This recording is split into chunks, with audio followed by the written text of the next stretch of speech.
Hello, thank you so much for stopping in. Today we have TryHackMe NoSQL injection. It is part of the web application pen testing path on TryHackMe.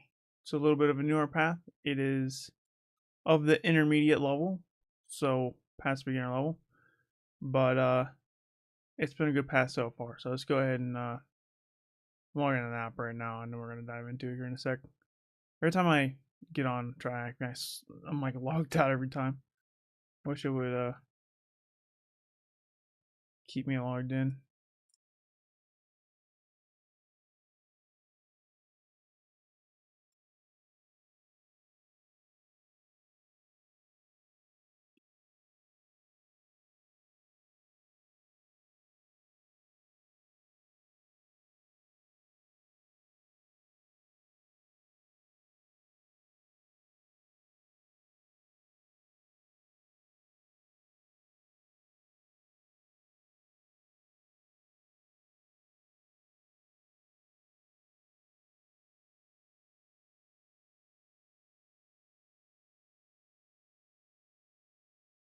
This demo is for educational purposes only. Ethical hacking is legal and differs from illegal hacking. Always ensure you have legal permission before performing what you see in this demo.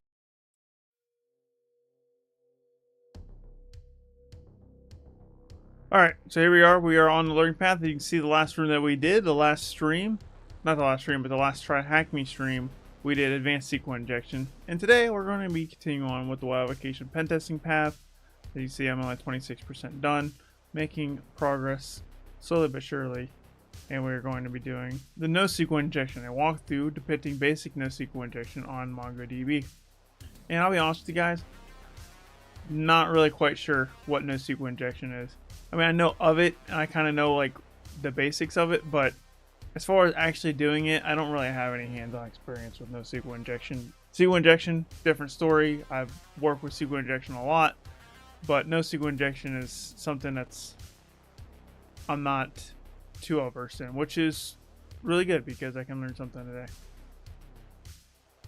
So, fair warning that I am no expert in this, and this is a learning journey. This isn't me teaching you how to do something. This is just me learning something and then just streaming the process of my learning journey. That's what most of what these streams are. You're going to see me struggling in my live streams. Now, my YouTube videos are things that I'm very comfortable with, where like, you know, I want to show you, demonstrate some things that's going to help build your skills, and those are things that I'm very, very comfortable in. That's why I'm making a video of them. But my live streams are more of a learning thing for me. Things that are, none of it's scripted, none of it's pre-planned out, obviously. Most of the stuff, I would say all the stuff that I'm doing on my live streams is something I haven't touched before, more times than not. So that being said, let's go ahead and dive into the room. So task 1.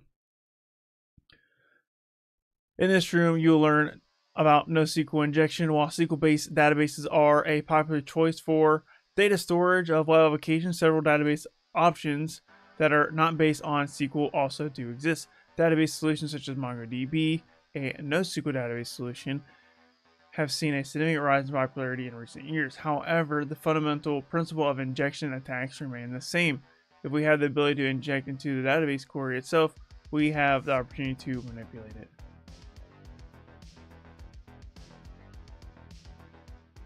Prereqs, burp the basics, burp suite repeater, burp suite intruder, and then SQL injection. I need all these prereqs, but if you don't have them, then that's okay. I just still believe that you're going to be able to learn as we go through this live stream. And if you're watching a past broadcast and you're not watching us live, thank you for tuning in. Thanks for stopping in. And feel free to drop questions in the chat or in the comments. Learning objective. Understand what NoSQL is. Understand how NoSQL databases work. Store data and are interfaced with. Learn about the different types of NoSQL injection attacks. Learn how to proactively exploit NoSQL injection vulnerabilities. Answer the question. So we're going to say, hey, I am ready to learn about NoSQL injection attacks. Hit complete on that. Move on to task 2. Easy.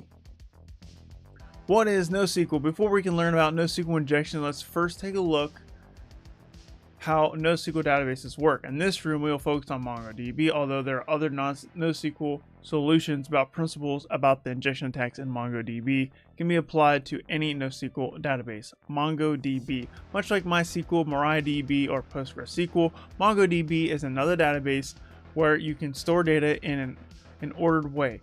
MongoDB allows you to retrieve subsets of data in a quick and structured form. If you are familiar with relational databases, you can assume MongoDB works similar. MongoDB. Did I say MongoDB? MongoDB works similarly to any other database. The major exception is that the information isn't stored on tables rather than documents. Interesting.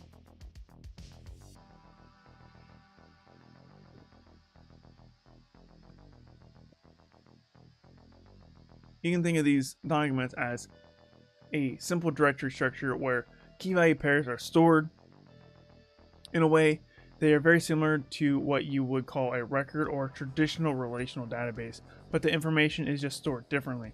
For example, let's say you are creating a web application for the HR department and we would like to store basic employee information. You would then create a document for each employee containing the data in a format that looks like this.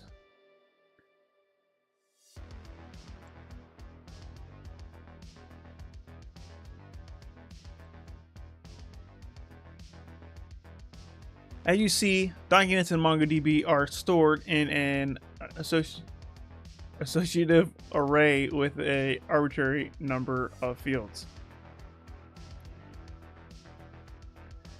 MongoDB allows you to group multiple documents with a similar function together in a hierarchy structures called collections for organizational purposes. Collections are the equivalent of tables in relational databases. Continuing with our HR example, all the employee documents would be conveniently grouped in a collection called people as shown in the diagram below.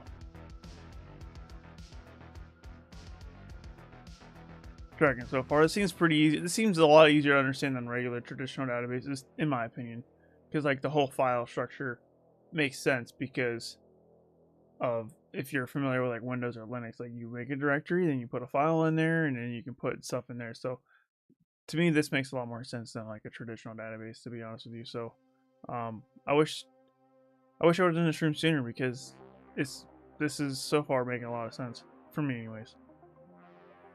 Multiple collections are finally grouped into databases, while the highest hierarchical element in MongoDB in relational databases, the database concept group tables together.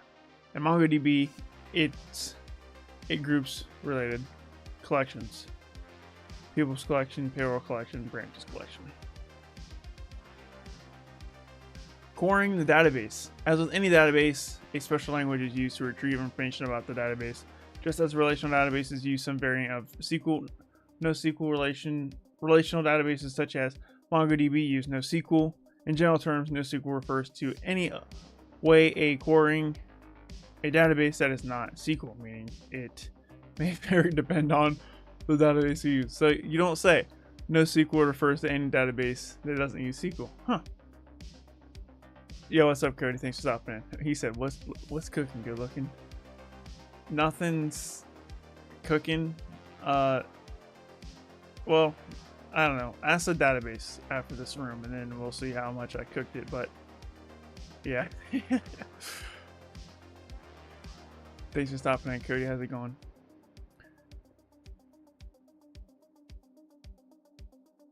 Where was I at? With MongoDB, queries use a structured associative array that contains groups of criteria to be met to filter the information. These filters offer similar functionality to a where clause in SQL and offer operators the ability to build complex queries if needed. To better understand NoSQL queries, let's start by assuming we have a database with a collection of people containing the following 3 documents.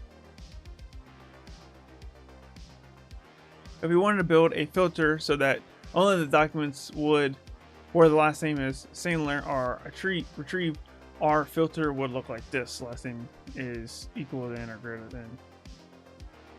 That's weird. Does it have the greater than symbol? Sandler.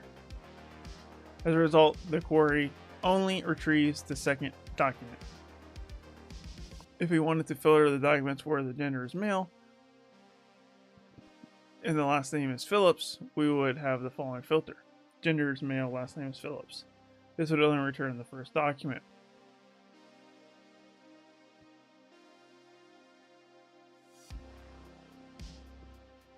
This would only return the first document. If we wanted to retrieve all documents where the age is less than 50, we could use the following filter. Age is less than 50. And you see right here. This will return the second and third documents. Notice we are using the less than operator and a nested array. Operators allow for complex filters by nesting conditions. A complete reference to the possible operators can be found in the following link, MongoDB operator reference. I'm not going to dive into that, but it is a reference. What is a group of documents in a MongoDB known as? I think they said collection. Is that what they called it? Yeah, I think that's what it is.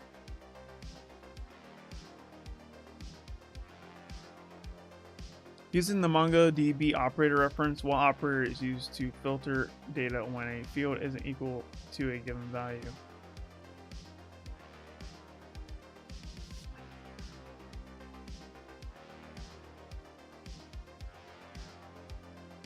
It's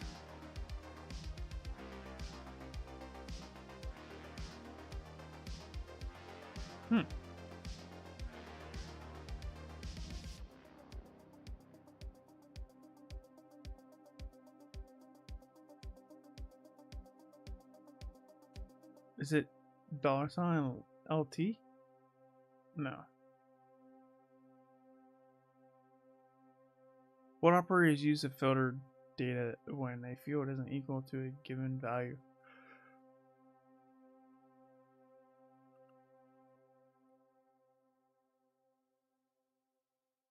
Probably have to look in here actually. It's probably like exclamation point something.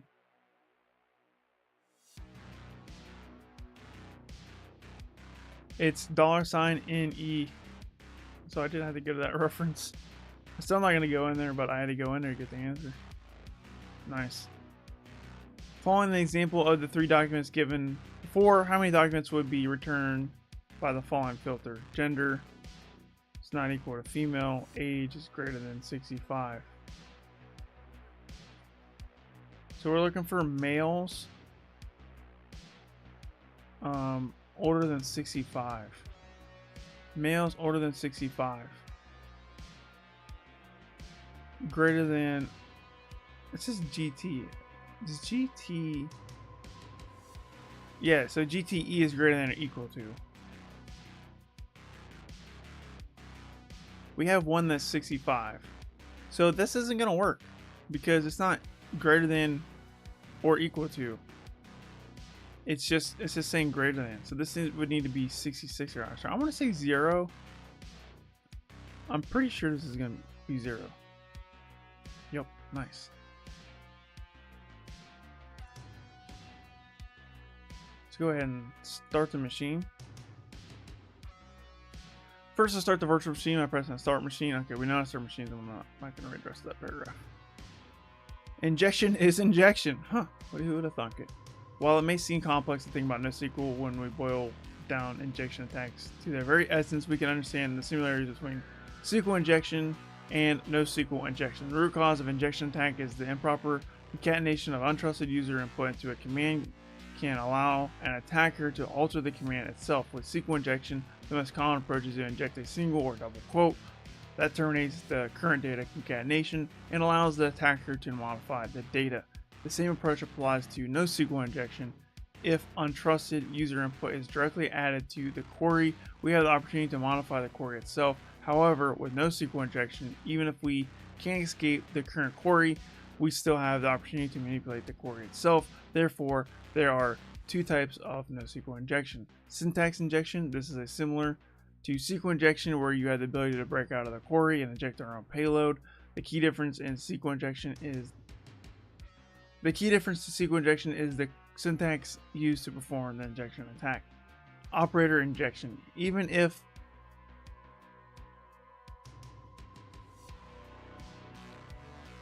sorry guys, you guys have watched my live streams, you probably frequently see me yawning a lot, and the reason why is because, guys, I don't sleep a lot, man. I work a lot, you know.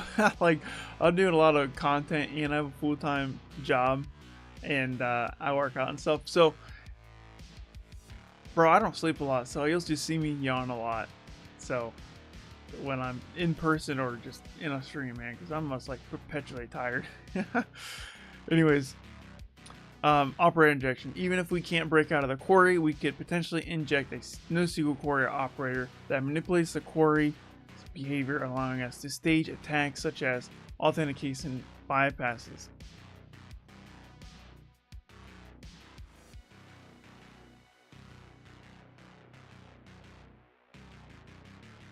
What's up, Star Contract? Thanks for stopping in. How are you doing today?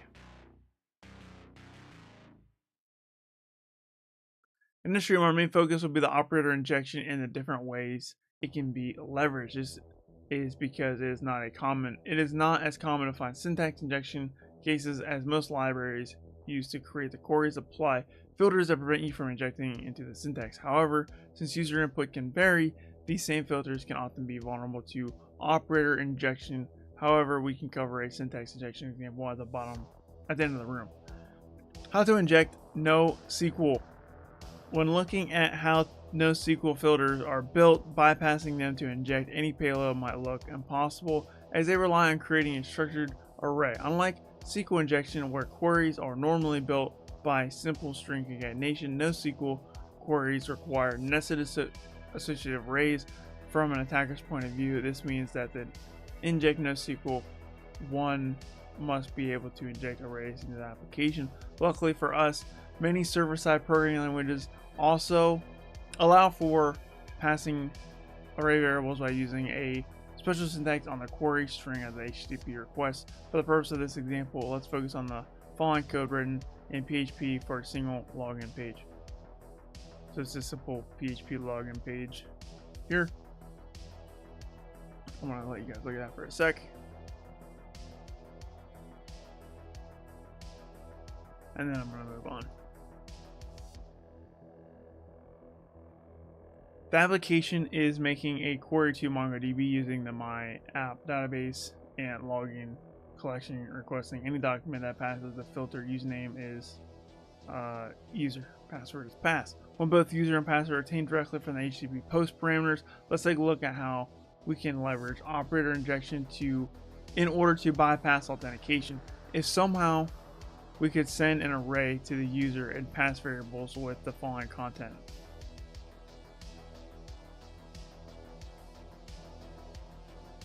The result filter would end up looking like this. We could trick the database into returning any document where the username is equal to xxx and the password is equal to yy. This would probably return all documents in the login collection. As a result, the application would assume a correct login was performed and let us into the application with the privileges of the user corresponding to the first document obtained from the database.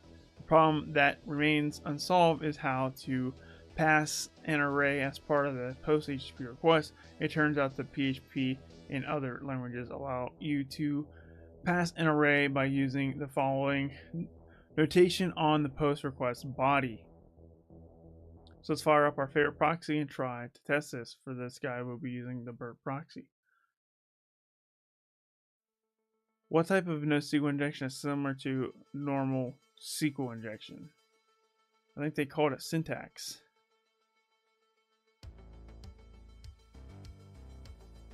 Nice. What type of NoSQL injection allows you to modify the behavior of a query even if you can't escape the syntax? Oh, I forget. I have to scroll up here and cheat a little bit. It's not cheating because you can't memorize everything. Operator. It's operator injection.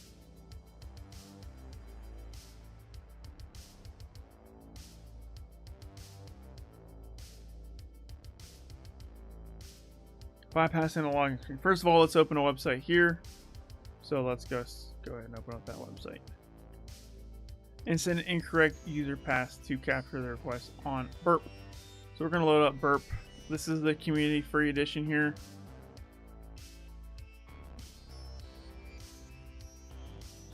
I don't think I'm going to need any of the pro versions, but if I do, I'll switch over. But I'm going to try to complete this with the free version here.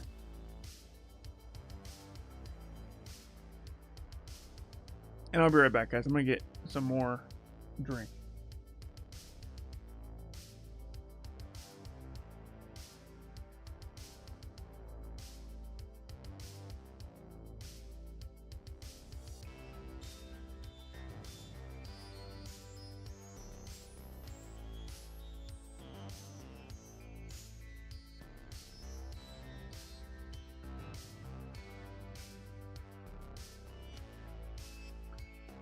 Got me a Dr. Pepper Zero Sugar for those who wonder what I'm drinking today.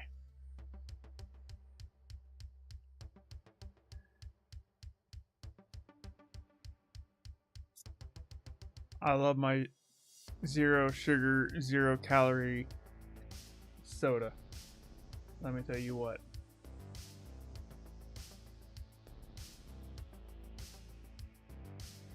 Pretty much all of it too. I mean, there's very few sodas that I don't like.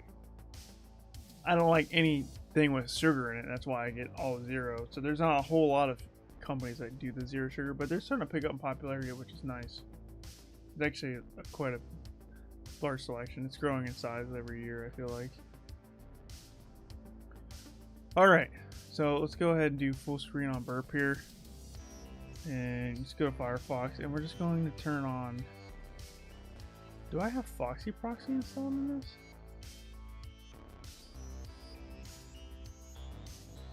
No way? Add-ons. I don't have Foxy Proxy? Extensions. Firefox multi-account containers cannot be verified. Wait, they disabled all my extensions? Why? Manage.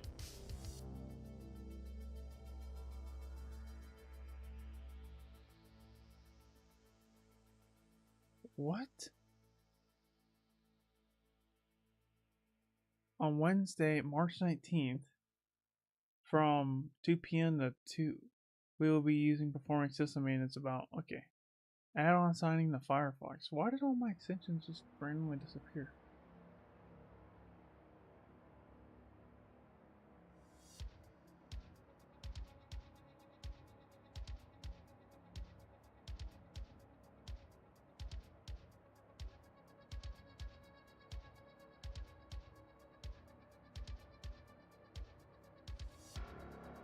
Now I gotta troubleshoot this. Firefox, why?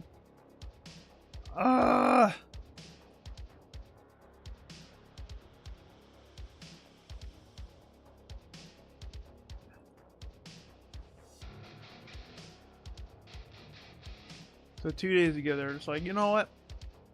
We're gonna disable all your add-ons on Firefox.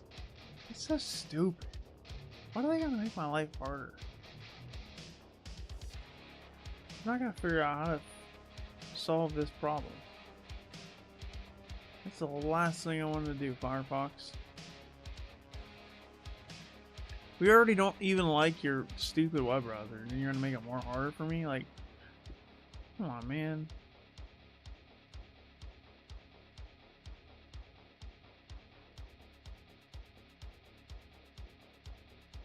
This is my Firefox version, might be out of date.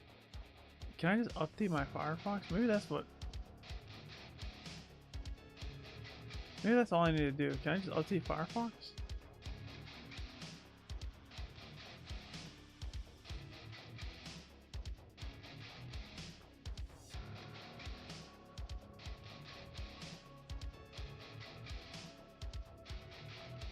Settings. Can we find like an update? Update Firefox.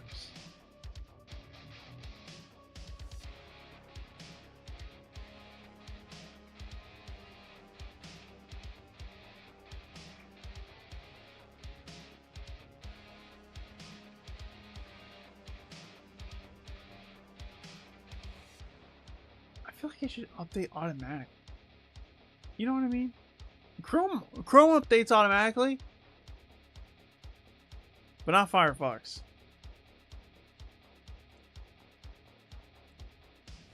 Why do they make it so hard to update?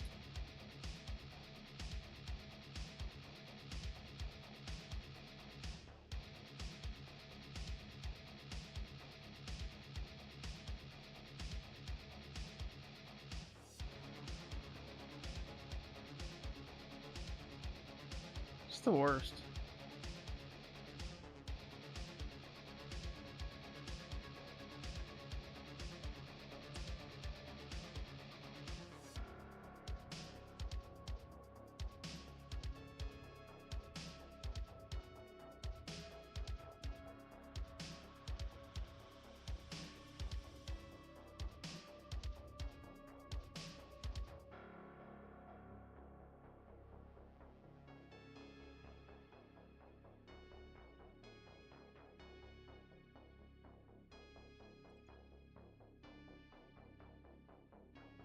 This is nothing in here?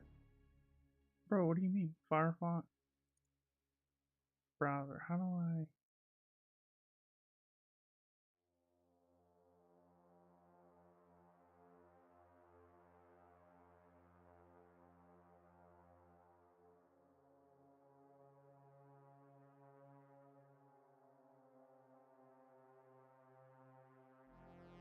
Updater. Can I just double click this and just run this? Execute. Is it working? Is it doing anything?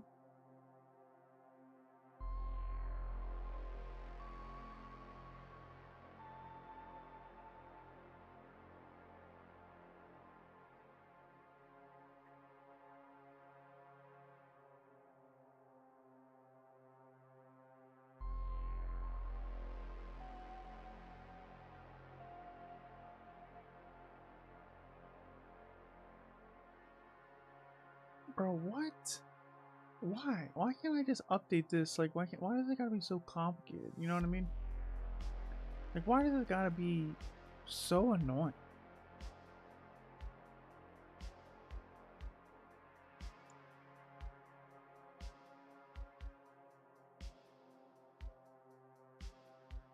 I can't have any of my extensions, huh? That's so weird. Change directory downloads. Change directory. Firefox.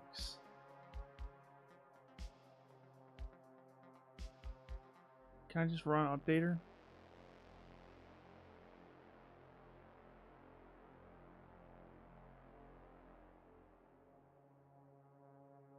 Updater, patch directory, install directory.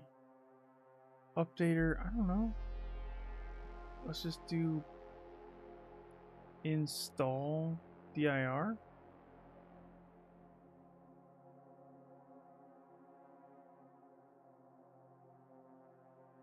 Can I do all of these?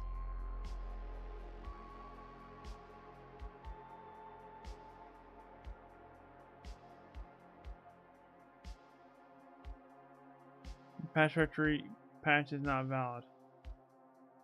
Bro, what the this is annoying. Why is it so hard to just install Firefox? You know what I mean?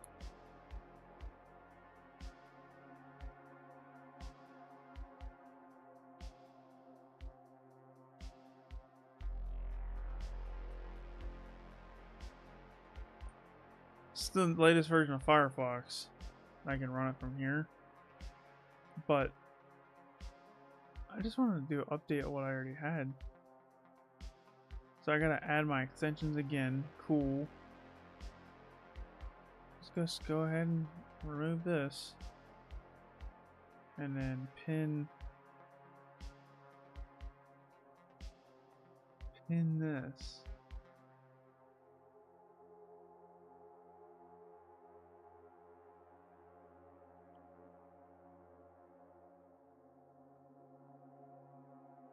I don't know why I can't. Why can't I just right click save this to the taskbar?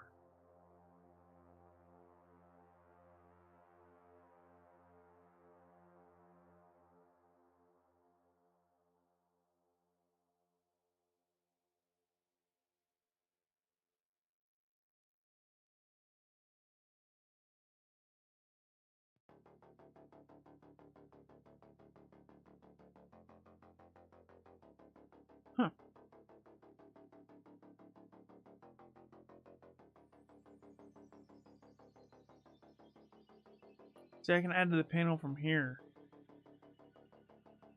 but I can't add this. This is the old version of Firefox. I want to add the new version of Firefox.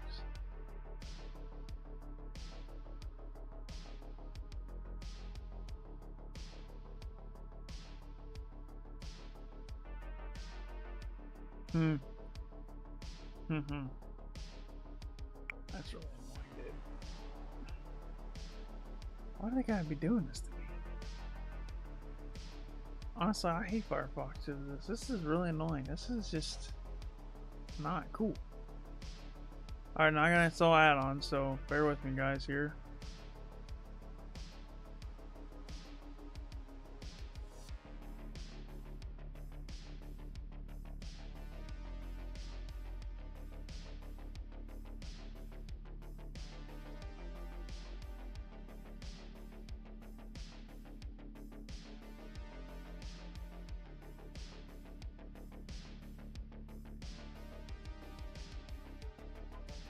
Alright, so let's say you add a proxy, a Foxy proxy. Once you install the app, you just go to the settings here and you just hit add, call it whatever you want, burp.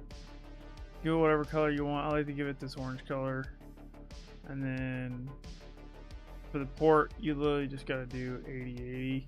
And then for the host name, just do 127.0.0.1 and hit save.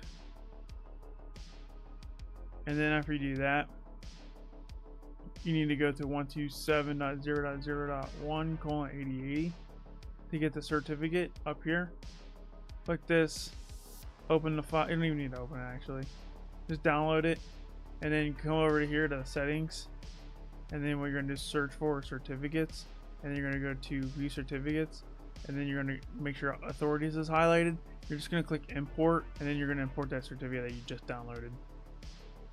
And then trust, and hit OK. And that's how you install Foxy Proxy to work with Burp Suite. So now that we have that, we can go back to TryHackMe.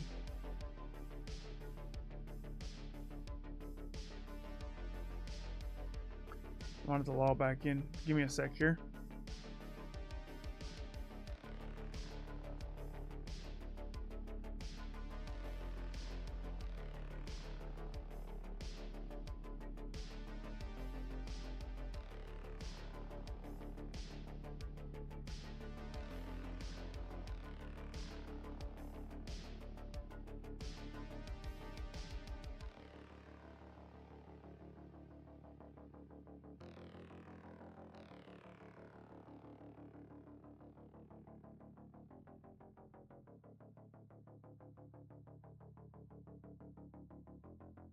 This demo is for educational purposes only. Ethical hacking is legal and differs from illegal hacking. Always ensure you have legal permission before performing what you see in this demo. Alright, we're back to where we were. Sorry about that, guys. I did not know, this is why I don't update things, by the way. I'm gonna be brutally honest with you. Like, we always say security professionals, like, oh, update your stuff, update your stuff. But then, like, as soon as you update something, everything breaks. So, typically speaking, I don't update my stuff. But it depends on the device, obviously. For my Kali Linux, I don't hold any sensitive information on my Kali Linux. The only thing I have on here is just a bunch of exploits, but no personal information on mine. Like, I'm not storing, like, my personal documents, like my social security number, my credit card information. None of that's on my Kali Linux, so I don't even really update this stuff unless it's forced upon me.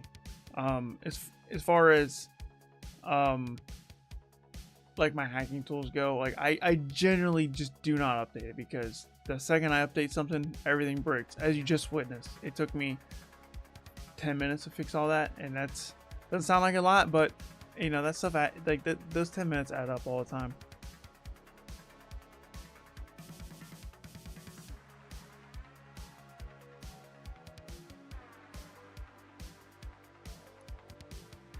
Now for my phone and my host computer, my Windows host computer, I'm absolutely updating those when they come out, because I do have personal information on my phone and on my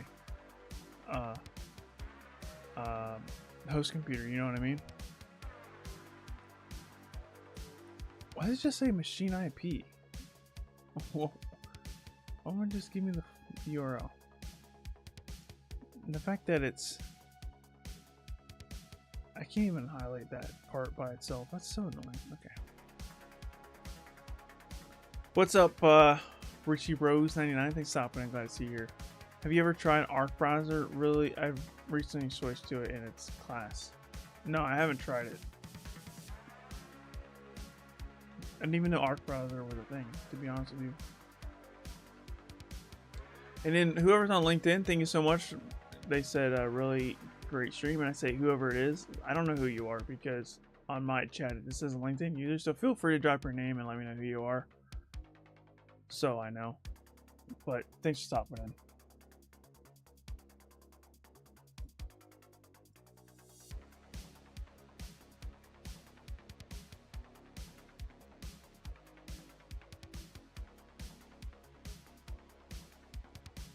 Alright, so we're going to go to target, we're going to go to scope, we're going to use add to the scope, and we're just going to paste our IP address here. We're going to include subdomains. Won't let us include subdomains because it's using an IP address, that's fine. We'll just hit OK here. We'll hit yes on that, and then that's all we got to do. Back over to here, if we hit Foxy Proxy, and we can pin this to the toolbar. If we hit Foxy Proxy and click on burp, and we hit refresh, so notice how there's nothing in the history. Once we have burp selected in Foxy Proxy here, if we hit enter on this, we should get something in our history. So let's go back to burp. You can see we got that request in our history here now. So that's how we know Foxy Proxy is being set up correctly and all the way here. All right, back to the room. Send an incorrect username and pass to capture the request and burp. All right, so what we're gonna do is we're just gonna go to target. We're gonna go to proxy intercept, and we're gonna turn intercept on like that, and then we're just gonna go ahead and give it some bad creds here. So we're just gonna say Kyser, and then we're gonna do password of Clark. That's not a valid user, so we're just gonna hit login. It's gonna capture the request. You can see right here, user Kyser pass Clark. We're going to right click send us repeater, and repeater is just like a place where I like to store requests for later, so we got this for later. And then I'm actually going to turn intercept off at this point because I don't think I need it anymore. We'll probably need it later on, but for now I don't think I need it. What's up, hacker? Thanks for stopping in. Thanks for your comment. He said looking good with a beard, do not shave it. I appreciate you.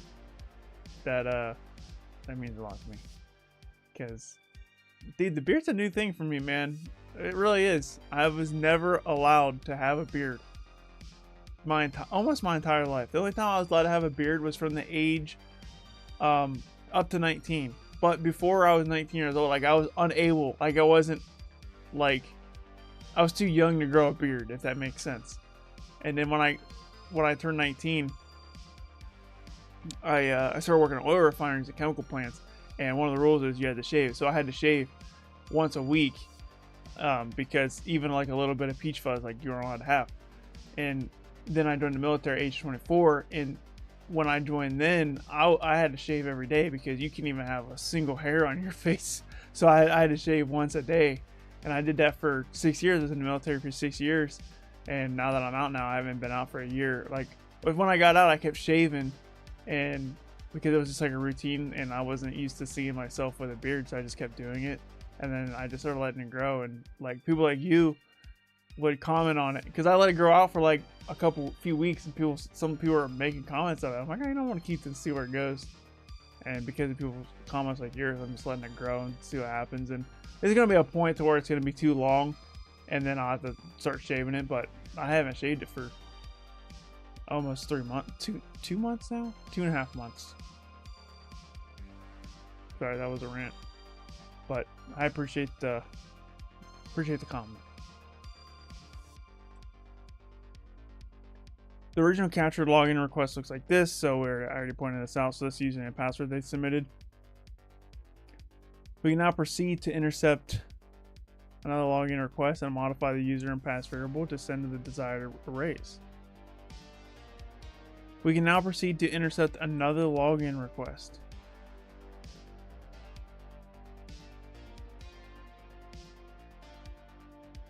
What's up, John 2.0?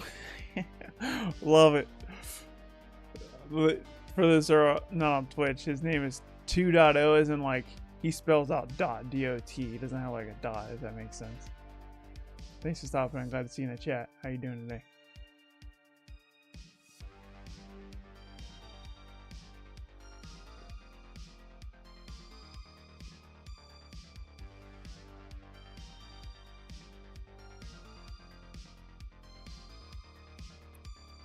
Oh man, I don't know how to say your name. Is it Bezad Gul? Thanks for stopping at. I'm definitely butchering your name. Feel free to correct me. But they're asking, how would you rate the difficulty of these boxes if you compare them with OSCP? So this isn't a box. This is a learning path on TryHackMe. So this is significantly easier than a OSCP machine. Now, if you want to compare something like Hack the Box machines, it's hit or miss. Some are easier, some are harder, some are about the same as an OSCP machine. So I would say for Hack the Box, like I said, it's either hit or miss. Like the old Hack the Box machines, way easier than OSCP. New Hack the Box machines, typically harder. If you want to go back a year or two, probably about the same difficulty. So, but that doesn't mean all new machines are way harder. So there's sometimes new machines are just way easier. It just depends on the box. I would say most medium boxes are way harder. And I would say most easy boxes are, like I said, it's hit or miss. Sometimes they're harder, sometimes they're easier, sometimes they're about the same. And it also depends on your skill sets too, right? Because my skill sets aren't going to necessarily be the same as your skill sets or someone else's skill sets. So it just depends. But I would say for Hack the Box, it's about right. It's about the same. Like I said, sometimes you're going to find some easier ones, sometimes you're going to find some harder ones, sometimes they're about spot on. So it really just depends.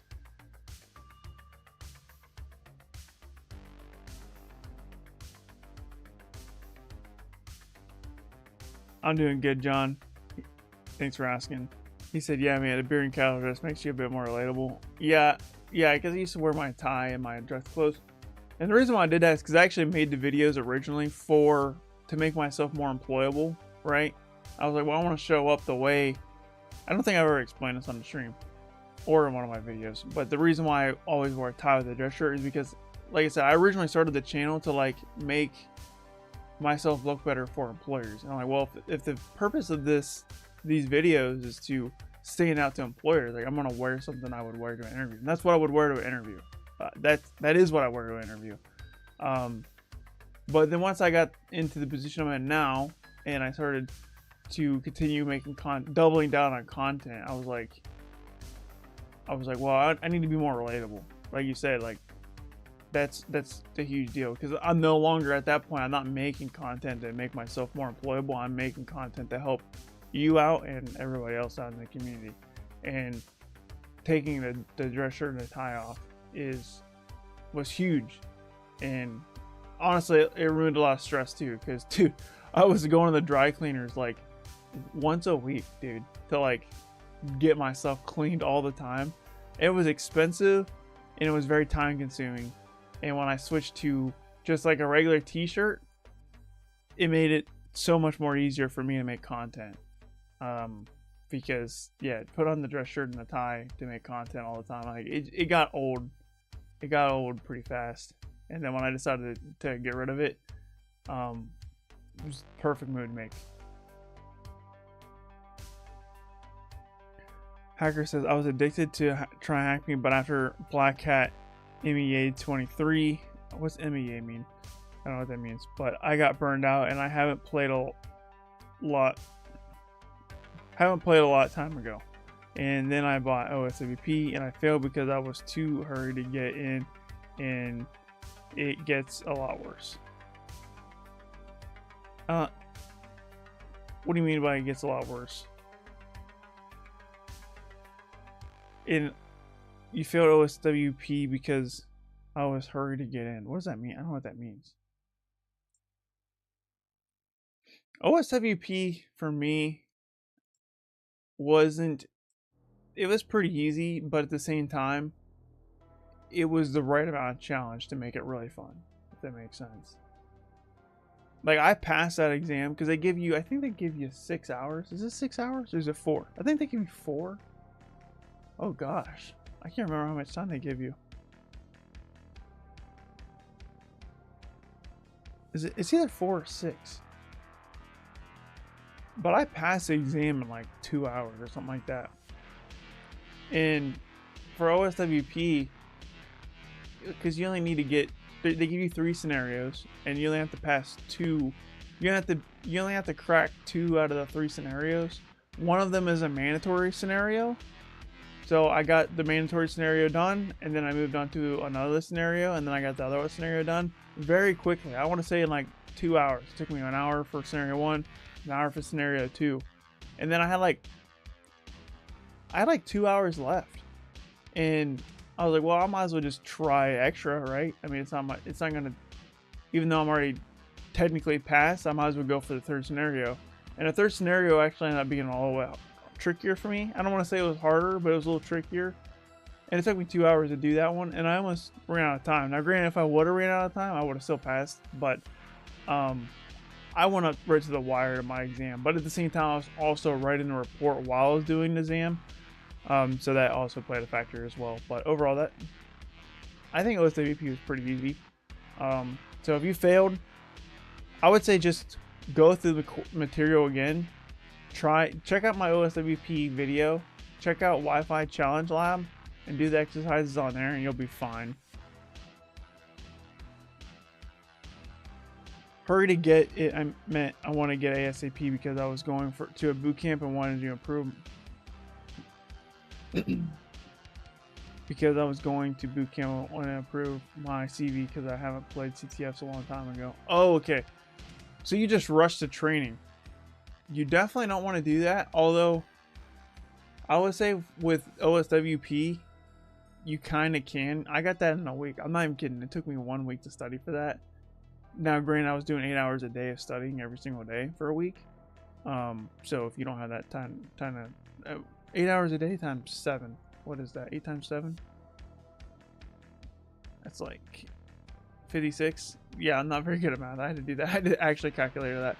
56 hours. So it took me about 56 hours to train for that exam. And then it took me the 6 hours to do the... Was it 4 or 6? I can't remember. It took me the time limit to do the exam, and then it took me the same amount of time to finish the write out the report. Overall, took me like a week to get done with the whole thing.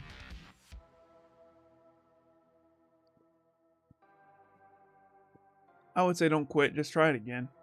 If you have a voucher, just try it again and pay attention to the hands-on component. The theory component of it, you don't really need, in my opinion. Like, just pay attention to the videos, you know? To master hacking, is it just repetitive practice? Yeah, I mean, that's basically what it is, man. To be honest with you. Like, just show up every day. And you have to keep learning new stuff, but at the same time, you have to continuously... Maybe not all the time, but every now and again, like, go back and review some of this stuff. If that makes sense. When you're going through a certification exam, for example, like an OSCP or like an OSWP, don't be afraid to watch the video twice or even 3 times. When you're in the labs and you're doing the labs, like it doesn't hurt you to do it again. And when you're doing it, take good notes. I know that's like kind of cliche. A lot of people say take good notes, but like when you're learning something new, just like write step-by-step instructions on how you did the thing. That's something I wish I would have done when I started out in TryHackMe. I did so many TryHackMe rooms and I didn't take any notes on them, and I wish I did.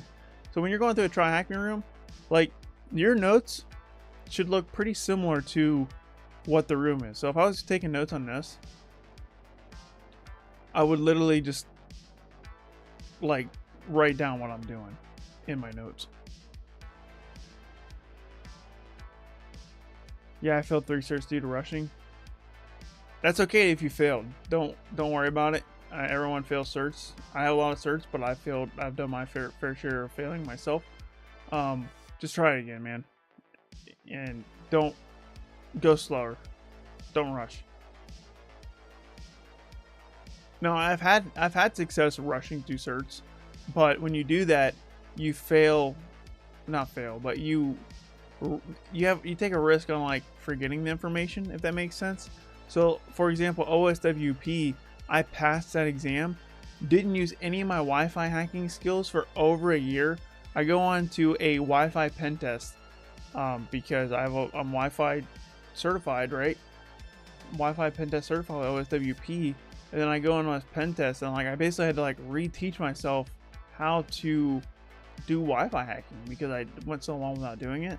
So hacking is also one of those things, like you don't use it, you lose it. And that's why it's important to take good notes, because I took good notes, I was able to get caught up to speed relatively quickly. Like it only took me like a half a day to look at my notes. Okay, I remember how to Wi-Fi hack now.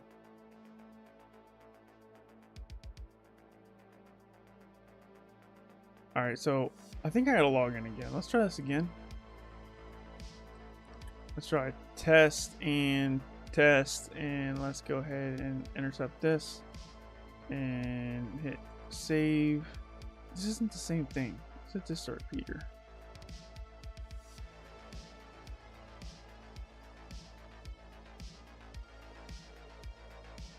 Can I figure out if I'm ready for OSCP or I just have to try it? You can figure out if you're ready for OSCP by doing the OSCP mock exams. So I would say I did the 3, because when you're going through the training, they give you all the machines and they give you the networks to practice on. So there's a course and then there's the challenge labs. If you're doing the challenge labs with little to no help, then you are more than right. Okay. But even if you need more than a little bit of a help, like you need help like more than half the time, that's still fine. Like, cause that was what I was going through. I needed a lot of help to get through those. Like, and by help I mean like just little nudges and hints in the Discord, not full-fledged answers. You never want the full-fledged answer when you're asking for questions in the OffSec Discord. But you can tell when you're ready by doing the OSCP mock exams. There's 3 mock exams, A, B, and C. And what you want to do is you want to treat those like real exams. So you need to take a day out of the week. And what I did was I took 3 Mondays off in a row from work. I was in the military at the time, so I took leave. And I requested 3 Mondays off in a row to do a OSCP mock exam.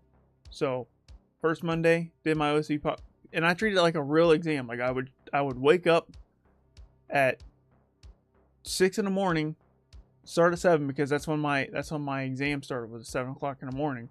And I would just do the same exact routine that I would do. I would wake up, eat a breakfast, log in at 7, and I would hack until 16 hours straight, dude. And see how far I would get. OSCPA didn't pass. I got like, I can't remember off the top of my head. I probably because there's 6 machines and you have to have a certain amount to pass. You need 70 points. And the first OSCP lab, I think I only got like a couple machines done fully by myself. Same thing with the second one, I only got a couple machines by myself. And then the third one, I got more than a couple. I got almost all of them by myself without any help. And I technically passed the last OSCP mock exam, and that gave me a lot of confidence. So it just depends on what you're doing in those mock exams, because mock exams are pretty close to like a real exam. Like they're called mock exams for a reason. So that's what I would gauge. Now, if you're going in this mock exams and you're getting absolutely destroyed, like you can't complete a single machine in any of those mock exams without help, then you're probably not ready. But if you're doing, I would say if you're like almost passing them or you're even passing them, then you're ready to take the real exam. And it's worth taking an exam if you can at least get a handful of machines in those mock exams by yourself, even if you don't pass those mock exams, because OSCP the real exam might give you some boxes that are easier than a mock exam, if that makes sense. Because there's so many different kinds of exploits, and you're going to have strengths and weaknesses, and you can get a lucky roll with the OSCP exam, right? Because when you go into an OSCP exam, there's like I don't know how many boxes there are, but they're just going to give you random boxes.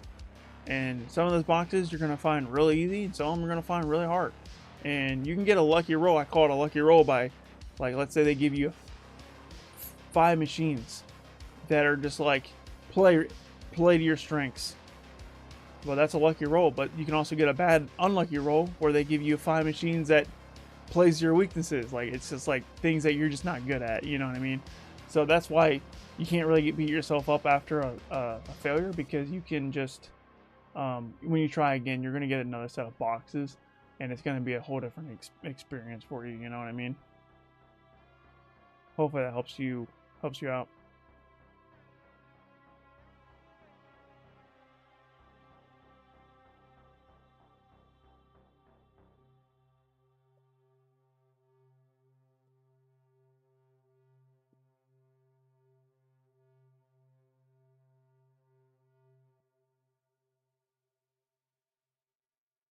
Okay, so I need to figure out why I'm not getting this request. So I have to put this in.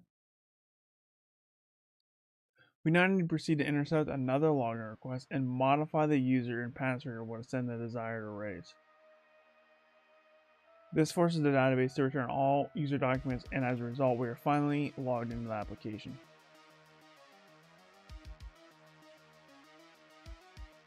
I'm Pedro Miguel. Thanks for stopping in. Thanks for being here. How you doing today? Thanks for the detailed response. Yeah, no problem. I can talk about OSCP all day because it's such a huge hurdle. It's such a challenge. It's not easy, guys. It's really not. It's not an easy exam. It consumes your life. It takes a lot of time to prepare, and then the exam itself is extremely difficult. And it's a huge milestone for you. And once you get it, like, it opens up so many doors, and that's why I'm just passionate about that exam. Like, sure, there might be some harder exams out there, but in a way, OSCP is kind of the hardest still. You know, some people say, oh yeah, the Hack the Box CPTS is harder, but it's like, bro, they give you 10 days to do the Hack the Box CPTS. You know what I mean? 10 days. 10 days. But the OSCP, you get 24 hours. That's not a lot of time, guys. That is not a lot of time. You think, oh, that's a long time for an exam. It's not. The TCM Security PMPT is a 5-day exam. Bro, you can take as many breaks as you want and still pass. OSCP, bro, you cannot take breaks. I'm telling you. The 24 hours, they tell you, like, oh yeah, we encourage breaks. Bro, it took me 17 hours to do the OSCP.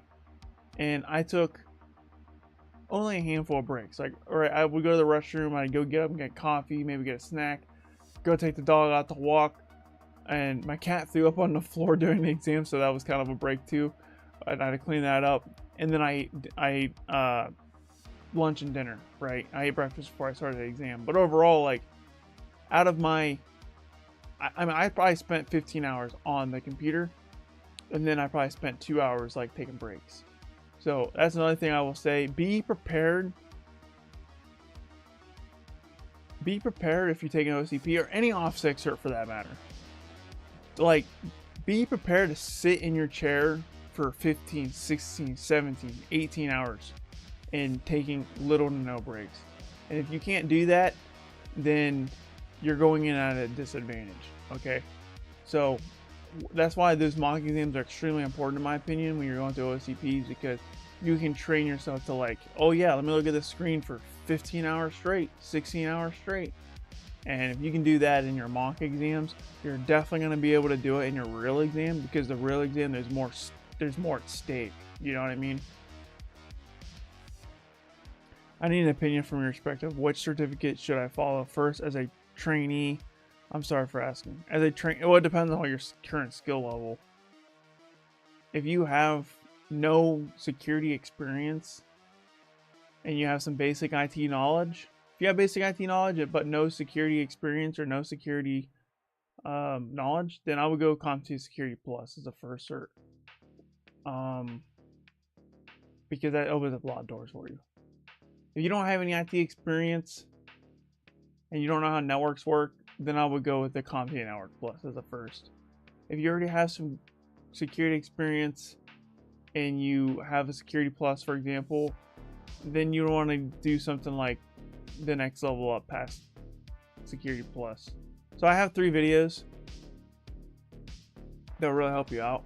I have how to become a pen tester, how to become a SOC analyst, and how to become a cybersecurity engineer. And it gives you like a full path for each of those.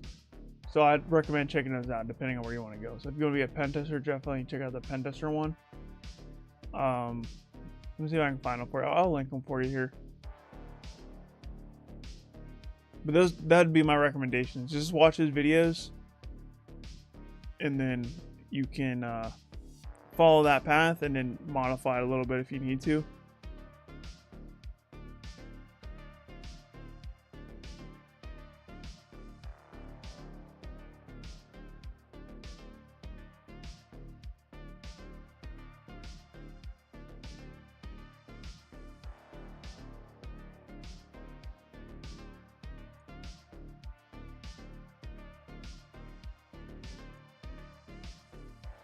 I'm going to show all the links here. I want to explore everything, but I need to choose one, right? You don't have to choose one right now. So I actually have a video for that too. I have a video for that exact question. Like, oh, how do I determine what I want to do? It's, let me see if I can find the link for that one.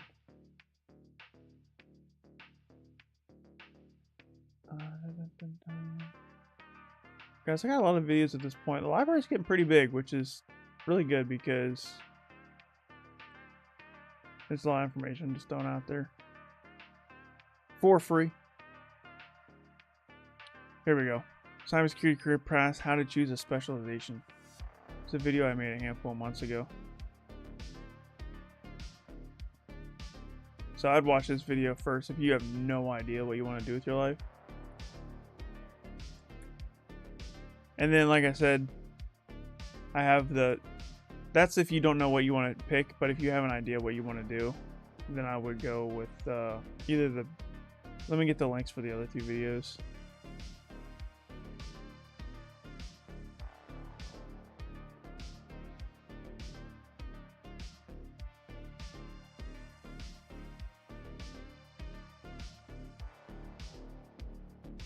And then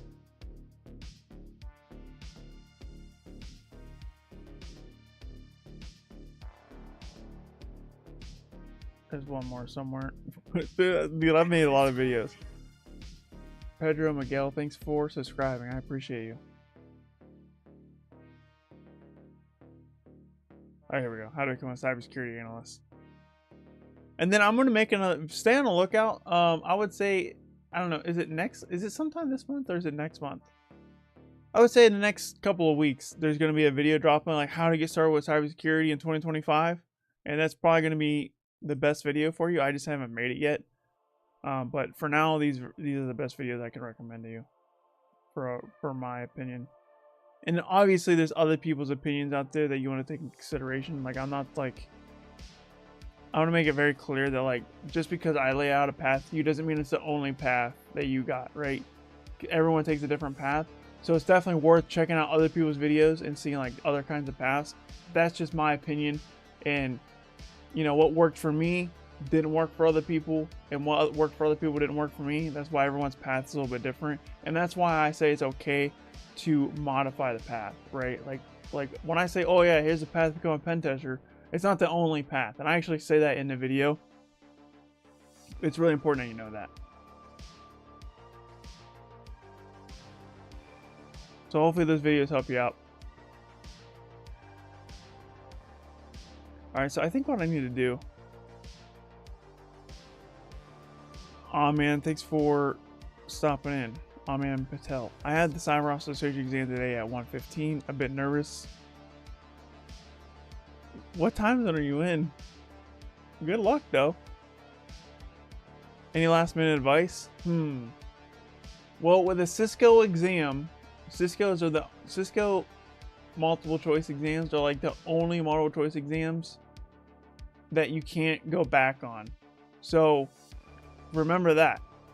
Like, you can't skip the question and come back to it later. You're in the question. So there's no skipping. So if you pick an answer, like, you're stuck with that answer. So make sure it's the actual answer you want to submit before you move on to the next question for a Cisco exam. And I think the ISE2 for the CISSP is the same way. CompTIA, on the other hand, is different. You can actually flag them and come back to them later. And what I like to do if I have extra time on a CompTIA exam, I'll just go back to all the questions and look at all the answers and just double check everything. Another piece of advice I would say, don't second guess yourself, right? If you read a question and something immediately pops out to you and you click it real quick and you're like, oh yeah, that's the answer. And then you read the question again, which I highly recommend you doing. But if you start second guessing yourself, go with your initial gut reaction. Like, if it's a toss up between, like, let's say there's a question where it's like, oh, it can be this or that. Go with your gut, your initial gut feeling, right? Go with that first one. Don't second guess yourself. Now, it is okay to switch your answer, but only switch your answer when you know you're 100% confident in switching your answer. But if you're just switching your answer just because, probably not the best idea to do that. Stick with your gut. Your initial gut feeling is worth more than your second guess. Like I said, I had no issues with you switching your answer in a test environment, like an exam. But if you're going to do it, you got to be 100% confident. If you're not 100% confident, then it's probably best to stick with your original answer.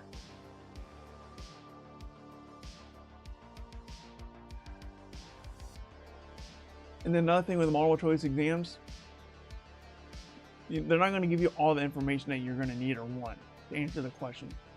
So they're going to give you a scenario, and you're going to be like, well, how is this configured on the back end? You know what I mean? Because they don't give you that information. Like, okay, what kind of, like, for example, a Cisco CyberOps, it's going to be like, what kind of attack is this? And you're going to be like, well, what am I reading this from? Am I reading this from a SIEM? Am I reading this from a Windows Event Viewer? They're going to give you a snapshot of, like, these logs, right? Like, don't like look into it that much, if that makes sense. Like, they give you enough information to answer the question, and you don't need any more information to answer the question. And you have to assume that, like, you're like, oh, how is this configured on the back end? And you're like, it would be nice to know, because if I knew how it's configured on the back end, it'd make this answer a lot easier. And that's going to be true, but you have to assume that it's going to be configured in the most likely configuration. The most default basic configuration is what it's going to be, if that makes sense. What's up, Wired Dog? Thanks for stopping in, man. How you doing? Alright, we're going to proceed here. I can talk about certifications all day, man. You guys got me going. I'm not even ranting, but I like to give you guys the advice. Anything else for Cisco? Let me think if there's anything else for advice for Cisco CyberOps. That's the biggest piece. Don't second guess yourself. Assume it's a default configuration on things, and then also you can't change your answers. Like, once you submit the answer, like, you can't go back. You can't review your answers at the end on Cisco exams. Definitely read the question multiple times and read all the answers multiple times. And then your gut feeling holds a lot of weight. So just remember that. And good luck on your exam.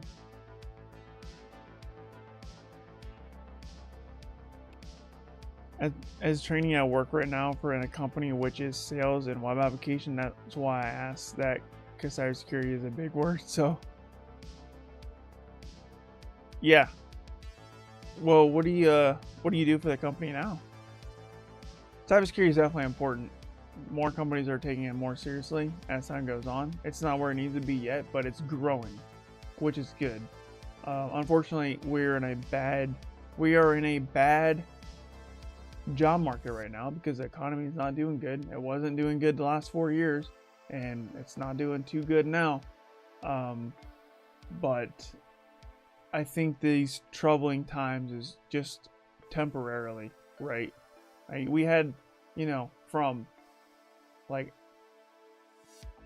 2010 to 2020 was like a golden age of like the economy just being good. And it really picked up steam in like 2016 to 2020. But yeah, post COVID, 2021 to now 2025, it's just been not good. But I think we're gonna get out of it eventually, so just hang in there. But the job market is tough right at the moment. Maybe it's a dumb question, but after doing CTFs for some time and knowing what that machine is vulnerable against, I feel like I'm dependent on this info and try to pass all possible attacks seam off. But I'm not sure what you're asking. But after doing CTFs for some time and knowing what that machine is vulnerable against, I feel like I'm dependent on this info and to try all possible attacks seam off. So you're saying like when you're redoing a CTF machine, like you're depending on the info that you already know? If that's what you're asking, then that's 100% true, right? I don't recommend, like, if you already know the answer to a box, like if you're doing a hack the box machine, or you're doing like an OSCP lab or a TryHackMe room, if you already know the answer, it doesn't really do you much to go through it again. Maybe go through it one more time, but the more times you do it, the less return on investment you're going to get. So I would say it's okay to go through things twice, but then when you start going through it like 3, 4, 5 times, like there's really not a lot of learning there. You're just repeating the same thing. I would do, you know, things that you struggle with multiple times. If you're breezing by it, then one time's enough, in my opinion. But yeah, that makes sense. If you feel dependent on the info, then, and the other part of your question, you're saying all possible attacks seem off. That's true, because like you don't have time to do all possible attacks, but it's like a sixth sense, I guess. Is like the more you do it, the more you're gonna realize like where the potential vulnerability is going to be, and you just got to start figuring out how to rule out what is and what is a possibility, right?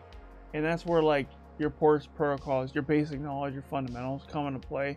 Because like, for example, like if I see 80 and 443 open, then I know it's going to be some kind of web vulnerability, right? I'm not looking for other things, if that makes sense, because it's 80 and 443, those are web. So you got to figure out, you got to start ruling out things really quickly. And when you start ruling things out really quickly, then that helps you narrow your focus.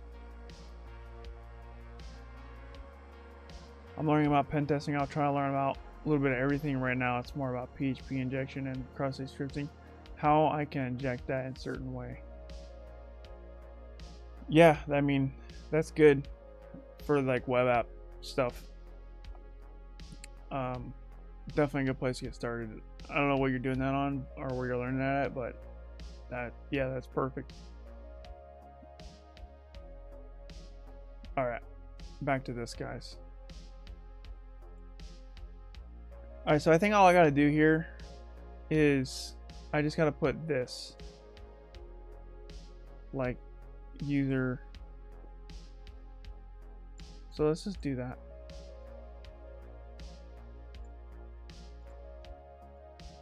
We're just going to go to our repeater tab here.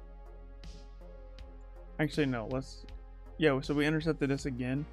So if we just do user and then we do a $NE here, I'm literally just copying what we're seeing here. And then we go to and pass. No, there's no spaces in this. And test pass.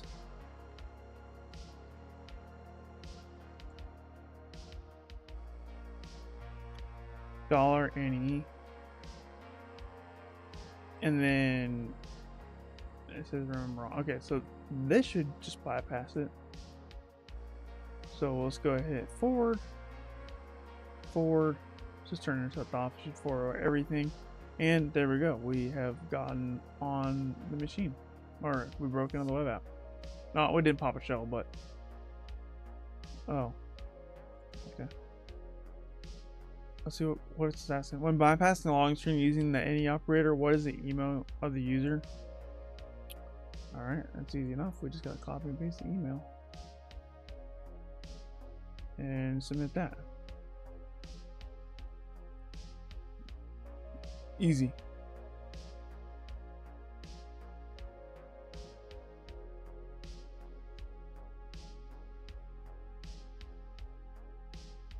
Logging in as other users. Let me zoom in here so you guys can see better.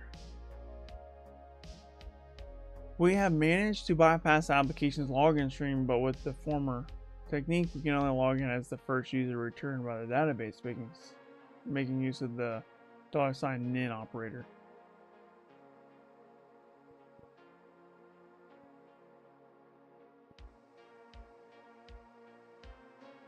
We are going to modify our payload so that we can control which user we want to obtain. First, the $nin operator allows us to create a filter by specifying criteria where the desired documents have some field, not in a list of values. So if we want to log in as any user except for the user admin, we can modify the payload to look like this. So any user that's not admin, all right? This would translate to a filter that has the following structure: username, not equal to admin, password, doesn't matter.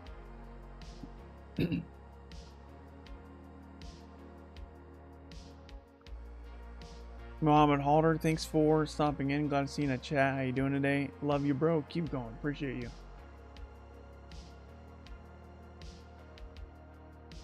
Which tells the database to return any user from whom the username isn't admin and the password isn't vet. As a result, we are now granted access to another user's account. Notice that the $NIN operator receives a list of values to ignore. We can continue to expand this list by adjusting our payload as follows. So they can just say nin admin, nin Jude, nin whoever, and so on. Easy enough. So we got same thing, they're just literally adding Jude here. Note that the Jude user above is not an actual user, but an example how to add an additional username can be added. How many users are there in total?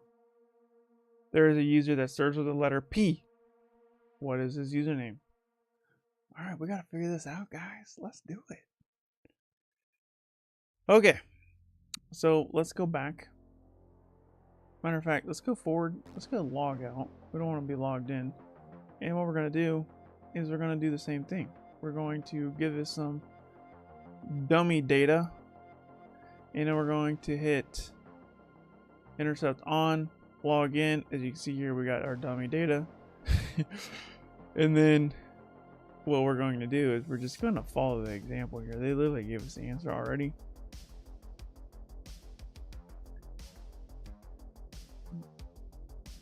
So all we gotta do is say user NIN close bracket, open bracket, close bracket equals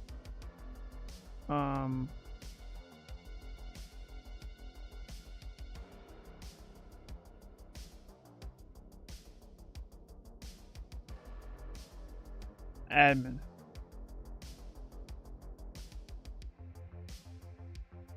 And then what we're going to do is we're going to say pass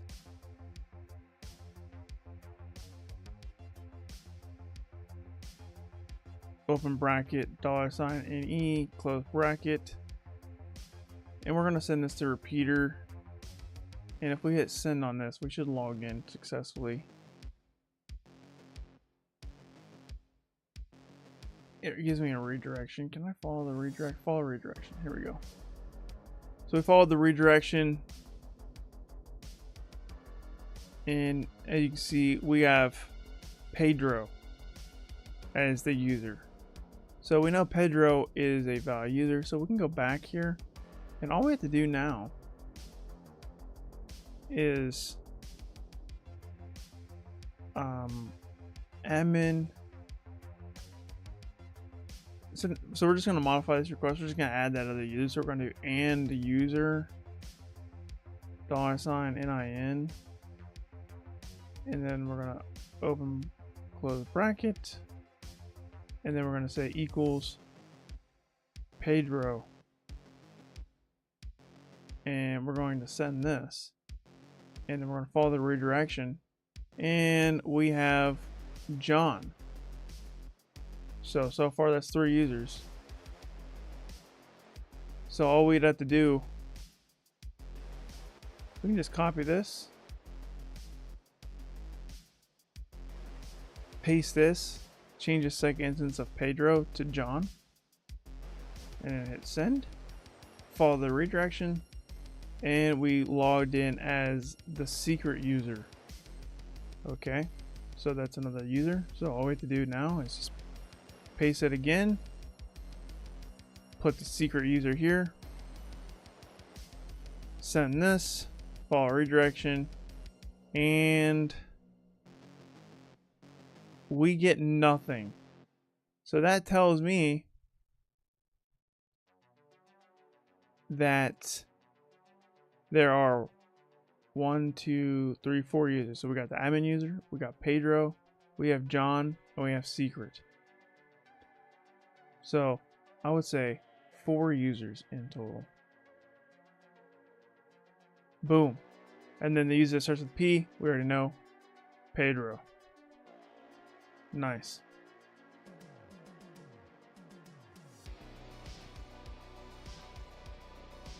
What's up, 0-day user? Thanks for stopping in. How do you hack?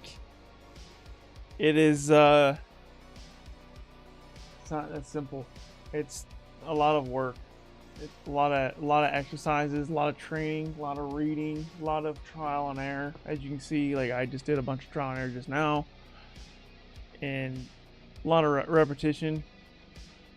And overall, it's just thinking outside the box a lot, understanding the technologies under the hood and how it works together, and how you could use it in a way that the developers didn't intend. What's up, Surprise 5G? Tested Kato? I have not.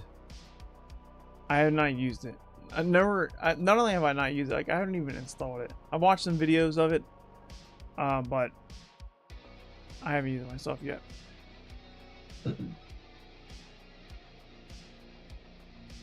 He said, check out the videos on my channel. That's true. I have a lot of hacking videos. They're all beginner friendly too. I definitely am still making beginner level content because a lot of people don't know how to hack yet. So we're slowly building up to advanced level stuff. But the reason why there's no advanced level stuff is because there's not that many people up there yet.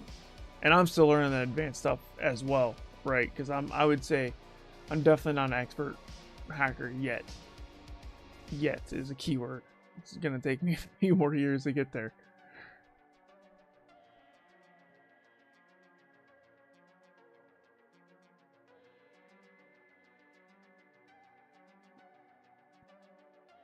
Alright, going to the next one. Next task here. Operator injection, extracting users' passwords. At this point, we have access to all the accounts in the application. However, it is important to try to extract the actual passwords to use, as they might be reused in other services. To accomplish this, we will be abusing the regex operator. I hate regex so much, bro. I hate it. I literally hate regex. To ask a series of questions to the server that allows us to recover the password via a process that resembles playing the game Hangman. What? Oh my god. Yeah, I mean, yeah, it is like Hangman. That's funny. Hey, come back here. I think my cat's mad at me because I didn't pet him. I wasn't paying attention to him. Come here. Hey, bud.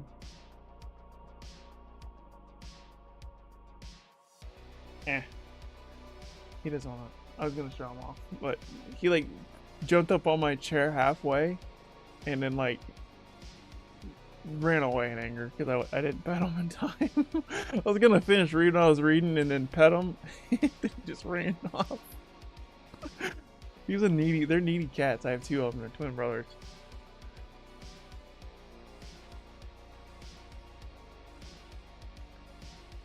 First, let's take a look at a user discovered before and try to guess the length of the password. We use the following payload to do that.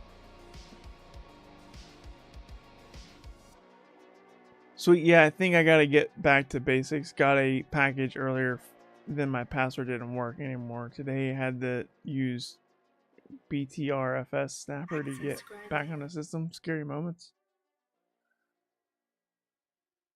Is it Leeforn77? Thanks for following over on Twitch. I appreciate you. Bro, is anybody that's the question, Wire Dog. Is anybody a fan of Regex?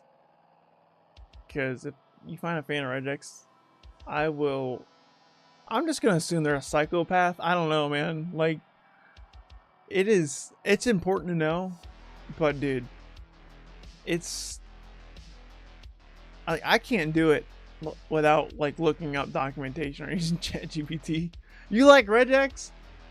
Lil Forn comes in the stream hot with the follow on Twitch. Comes in here and says, I like Regex. I think I say to assume Lil Forn 77 is a psychopath. No, just kidding. Everyone has the weird things that they like. If only like it if ChatGPT can write them for me. You can get ChatGPT to write regex for you. That's what I do. What's up, Cypher?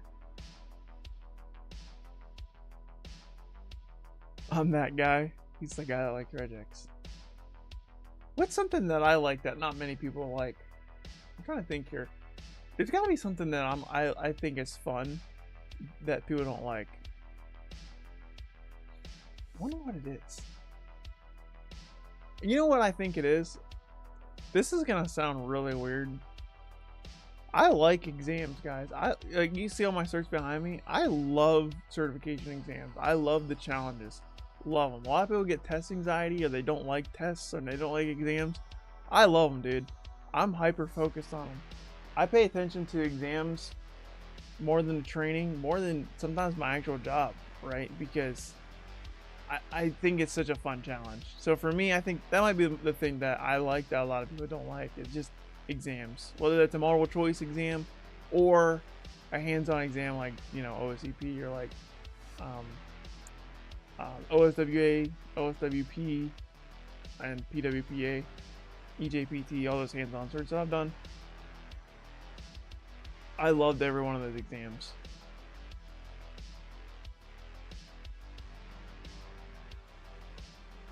I like realistic exams. I don't like multiple choice exams anymore. I did in the past. I definitely don't like them anymore. Now that I've done the hands-on exams, I'm like way over the multiple choice exams. But I'm still good at the multiple choice exams though, right? I got Security X. Without studying, I just walked in there, tired as heck, stressed out like a mofo for other reasons, not because of the exam. I was having relationship problems with my girlfriend, and like that's all I could think about during the exam. Like, dude, my relationship's all messed up right now. Like, I'm like in this exam, like trying to read the questions 7 times, somehow still pass it. Wasn't thinking about the exam at all, still passed it.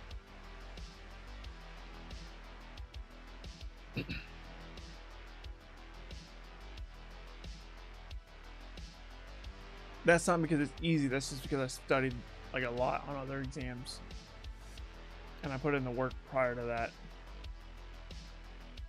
Notice that we're asking the database if there is a user with a username, admin, or a password that matches the regex. This basically represents a wildcard word length of 7. Oh, see, that's why I don't like regex. Like, why can't it just be like *7? You know what I mean? Like, since the server responds with login error, we know that the password length for the user admin isn't 7. After some trial and error, we finally figure out the correct answer.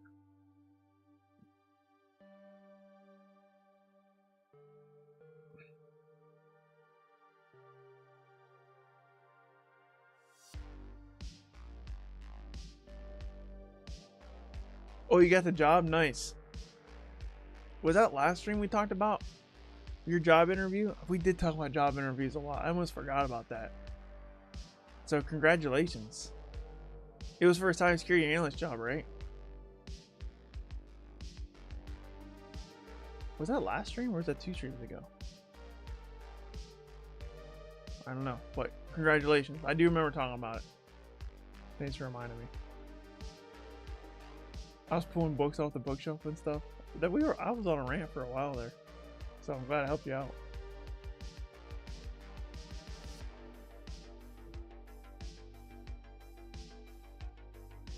Now we know the password for the username. For the user admin has a length of 5. Now to figure out the actual content, we modify our payload as follows.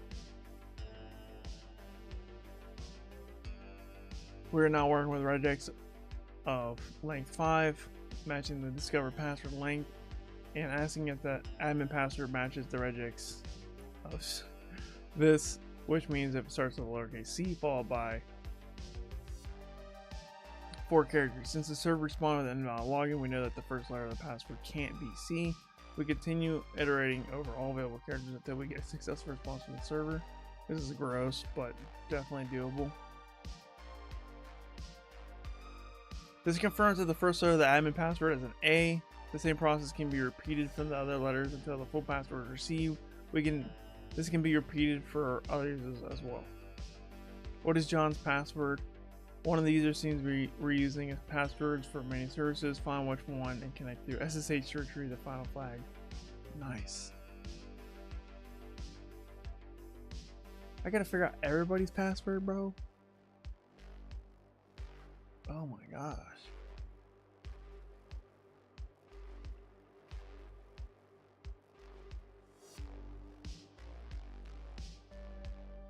Despite the name, I am not Black Hat. Nah, man, I didn't assume you were a Black Hat because, I mean, I don't think there's anything wrong with the name 0-day user.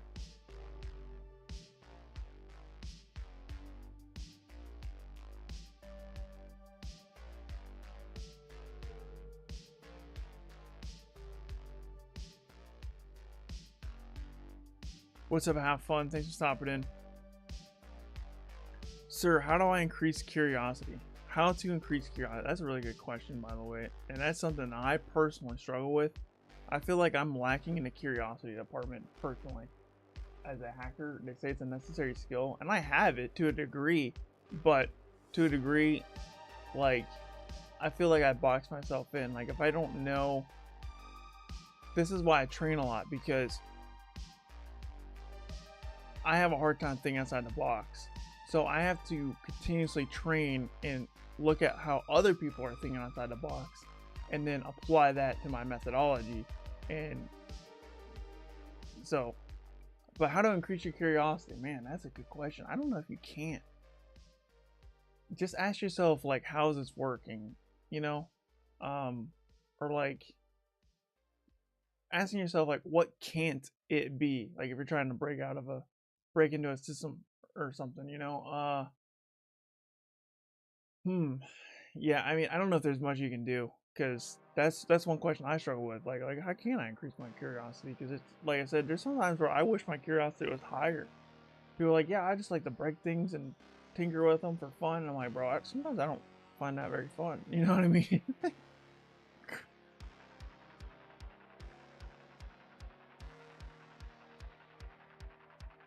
How long did it take you to learn hacking? Multiple years. I honestly didn't feel like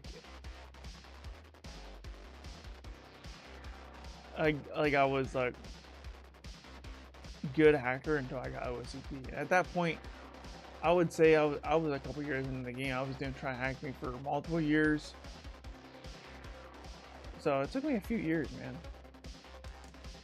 I would say like 4 years, dude, to really be like, oh yeah, I'm a hacker, guys. So it takes a while. And sometimes I feel like I still ain't that good, to be honest with you. Like, imposter syndrome is real, man. Every day I'm like, bro, am I even good enough to be here, you know? So you're gonna get those feelings of imposter syndrome all the time, in my opinion. Like I don't think it's ever gonna go away, because there's always something you don't know. Like for example, like this room right here is like we were talking about regex. Like, bro, I don't know if regex on the top of my head. Like I gotta look this stuff up. You know what I mean? Having passion helps with curiosity. That's a good answer. That's right. Yeah. Like if you are willing to, I would say it's passion, but also if you just like challenges.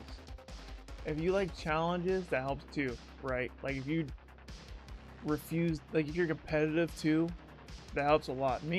I think what gets me past the curiosity hump is being hyper competitive, right? Like, and what I mean by hyper competitive is like when I was on Hack the Box, when I first got on Hack the Box,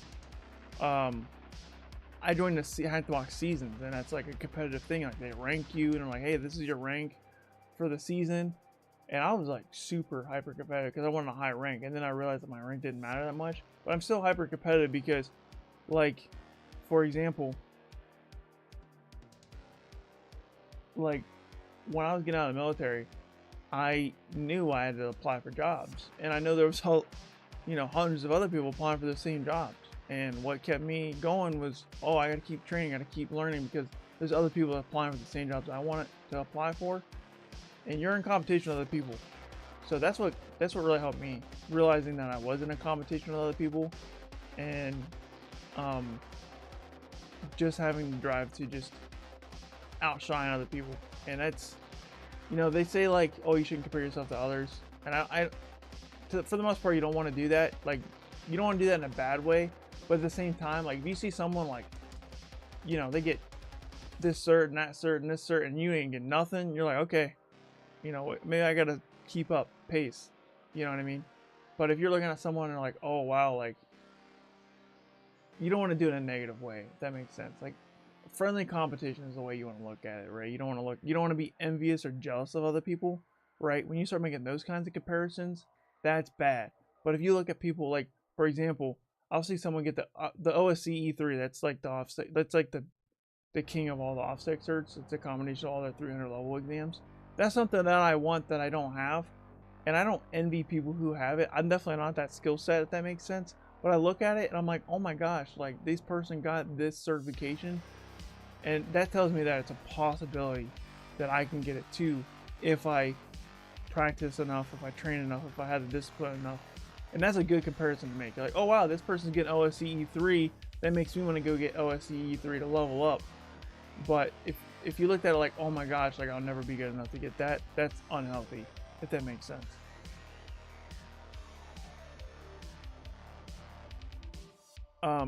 So yeah, my hyper competitiveness really helped out with that. Let's see here. I saw a 14-year-old writing C2 and during process injection and imposter struck me at 10x rate. Bro, tell me about it. You see teenagers like doing this stuff, and you're like, oh my gosh, like I didn't start until I was 24, so you can't look at it that way. Like, it's better to start than never. Like, for example, like, yeah, I started at cybersecurity at age 24. It would have been better to start years earlier, but at the same time, it's like I still have 40 years in the field. You know what I mean? What's up, James Taylor? Thanks for stopping in. Richie Rose says you should be inspired, not jealous. Exactly. Yeah, that's where I was looking for. Inspired, right? Like, if you see someone posting accomplishments on LinkedIn or on Twitter or wherever you're on social media, you should be on LinkedIn.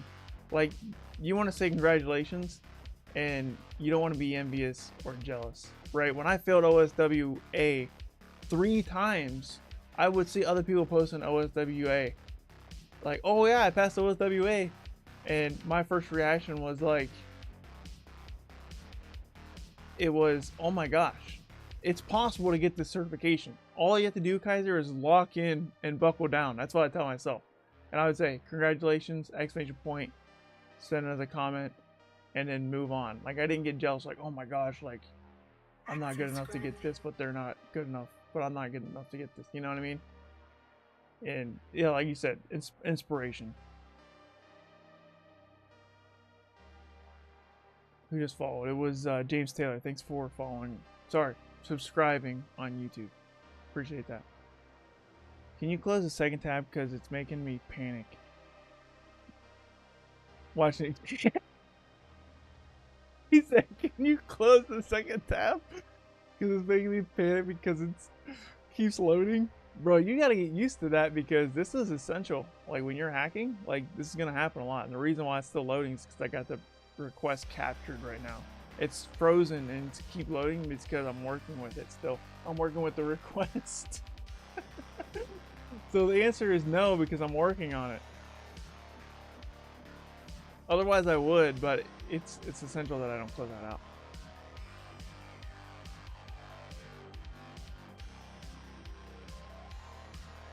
I love challenges, not so much competitive, just always really good, like what I do, and then just end up getting bored. Anytime they say things impossible, I like doing it. That's good. Like if you like, I mean, maybe you can get away with not being competitive, but if you like challenges, then you're gonna be all right. For me, I would say I'm more competitive than like a challenge, right? Because sometimes like challenges to me aren't worth doing for the sake of the challenge itself. Challenges to me are worth doing because other people can't do it, right? If I see something that's hard and other people are struggling with it, like my competitiveness, it's like, oh yeah, I want to do that because other people can't do it. You know what I mean? So, like if there was a challenge, like for example, if there was a challenge that was extremely difficult, but no one cared about it, then I would be like, all right, well, why would I do this? You know what I mean? So the challenge of that, for me anyways, have to have like a reason to do it, or like a challenge other people aspire to do. 16 certs, very impressive. 16 certs for now. I'm working on more because I like to train a lot. You know, I mean, at this point, I feel like I don't really like it as much. It's more or less just to that competitive aspect again, to staying out, like just shining above other people in the field is like one of the reasons why I continuously train, because other people are continuously training, and if I don't keep training, then like the people that are behind me are going to pass me up, and I do not want that to happen. It's not I'm afraid of it, it's just that's what keeps me going.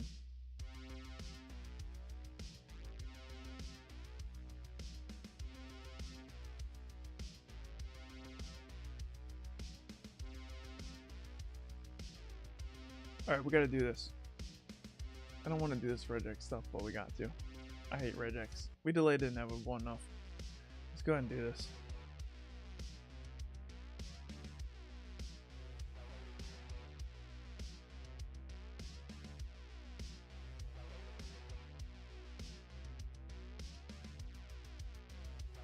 Freaking is like a challenge for the sake of challenge, but just so cool. Yeah, that makes sense.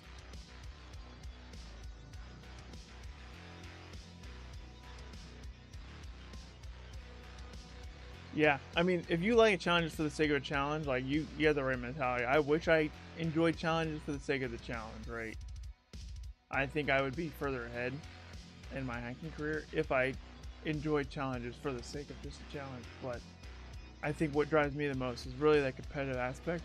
And honestly, just to be fully transparent with you, it has a lot to do with the money, because like, you know, the more certs I get, the more education I do, the more training I do, the more skills I have, the more money I can ask for when it comes to my day job, right? So that's a huge factor there.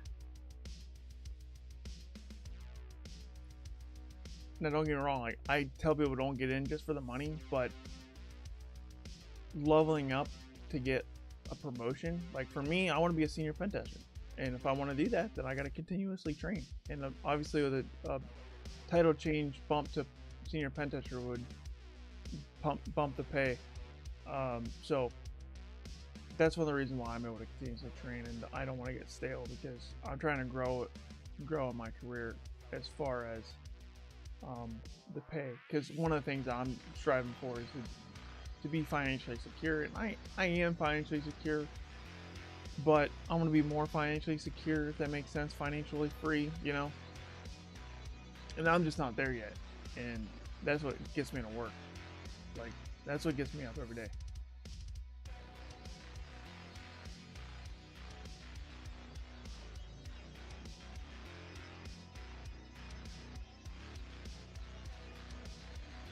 But like I said, you can't be all about the money. My last podcast episode, we talked about this.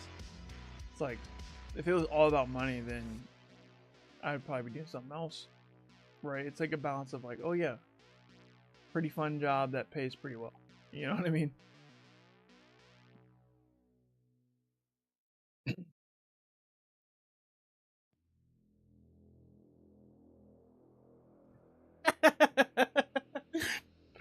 Water Dog says, you can't become stale in this field. You quickly become a dinosaur. Look what happened to them. I can do. You're the hacker that just like didn't train at all. Just imagine. I just think of a hacker like in his room, on his computer, that's not training, and then a meteor strikes him. Like, that's what I think of. Wearing a dinosaur hoodie or something.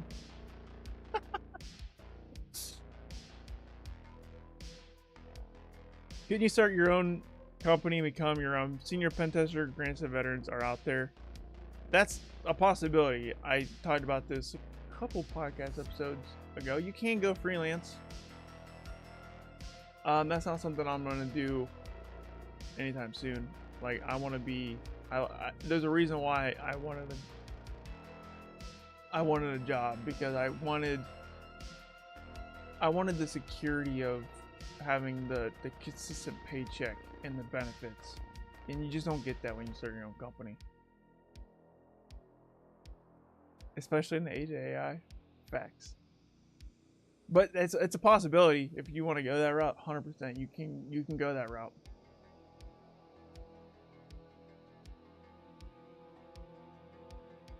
All right, back to regex. Oh gosh, I hate regex so much. I gotta do this like 3 times.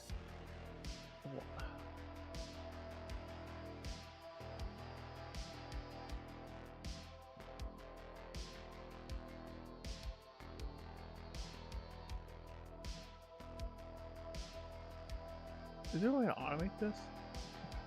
The password consistent numbers only. That's good to know.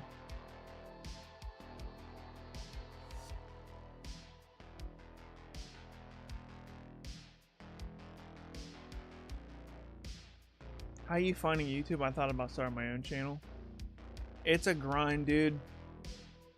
I'll be honest with you.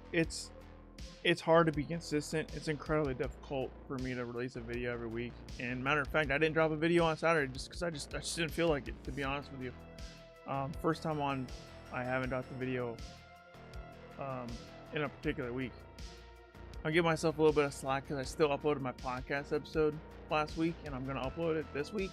And there was one time where I uploaded 2 videos in a week, so I'm not like beating myself up too bad, but I am beating myself up a little bit. I'm like, dude, I missed an upload, and it's hard to do, but I just couldn't muster up the energy and the charisma and like to just be on camera last week. I just couldn't do it.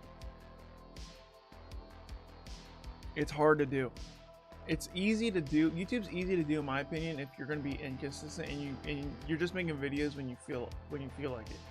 But if you're doing something like me and you want to like actually grow a channel, then like being consistent is the biggest key to success. And being consistent is incredibly hard. It's like going to the gym every day, right? It's almost like going to the gym every day. It's extremely difficult and it requires stupid amounts of discipline.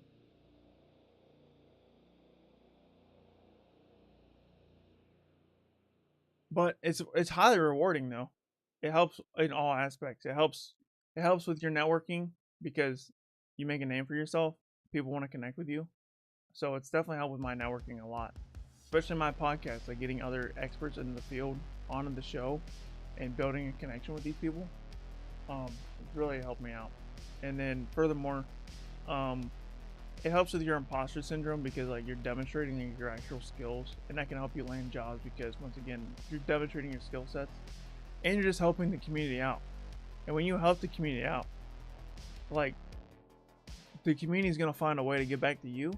So it's just there's nothing but benefits overall, but it's hard to do. It's worth it, but it's hard to do, and it takes a long time to reap any kind of benefit from it. I've been going, let's see, I've been going hard for, I mean, the YouTube channel has been around for what, like almost 3 years now, but I was posting inconsistent at first, and then I went to like a 1 month, one video per month, and then I switched over to one video per week. Once I did one video per week, the growth started skyrocketing, but the burnout was incredibly high. And honestly, right now, like I'm in a state of burnout. I mean, I started this stream a half hour late because I just didn't feel like it took me an extra half hour just to muster up the will to just get on camera and start streaming, if that makes sense.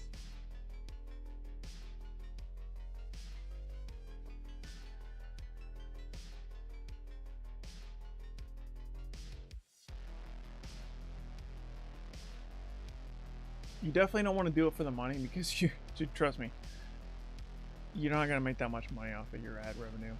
It's gonna take a long time to get monetized. I finally got monetized. I've only been monetized for like 2 months now, and I'm still taking a loss because I invest into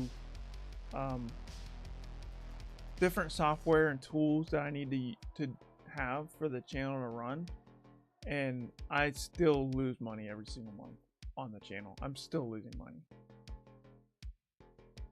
So that's another thing too. Do not do it to get rich fast. You would make more money by doing Uber Eats or DoorDash or Uber in your spare time. You would make way more money. You would make way more money going flipping burgers at McDonald's, bro. So if it's the money you're after, then I wouldn't recommend YouTube at all. Now you can make money off of YouTube, right? But it takes so long. You know what I mean? It takes like years. Like I said, I've been going for a couple years now. Still not profitable.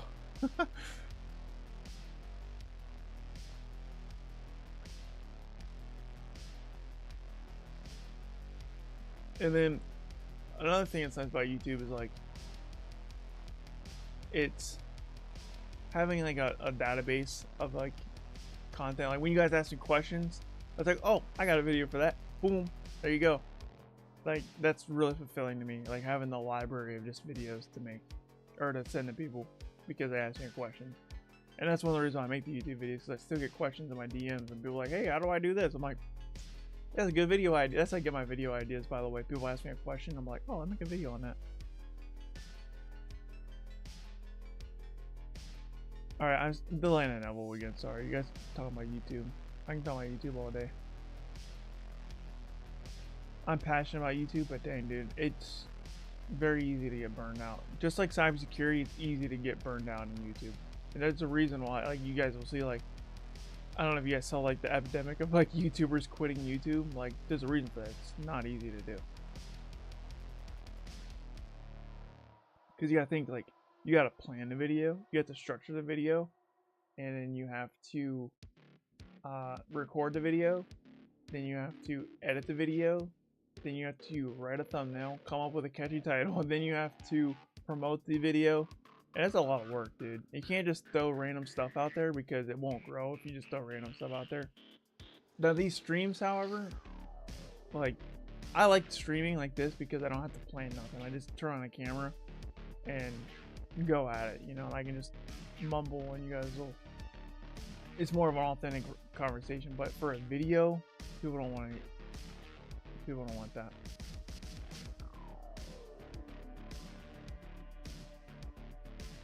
Okay,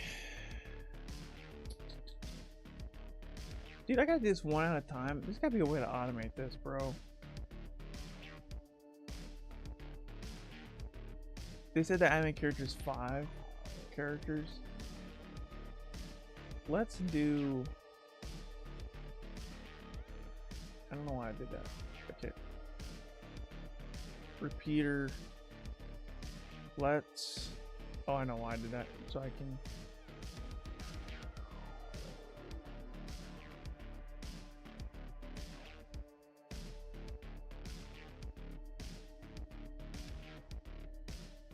I'm trying to get this split so I can work on both burp and in TryHackMe at the same time.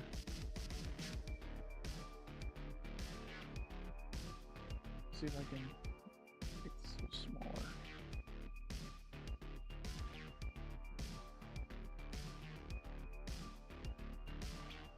There we go. That's a lot better. Okay. So what I have to do here is I have to do user. I'm just gonna copy this here. We're gonna scroll up actually. We're gonna do user equals John.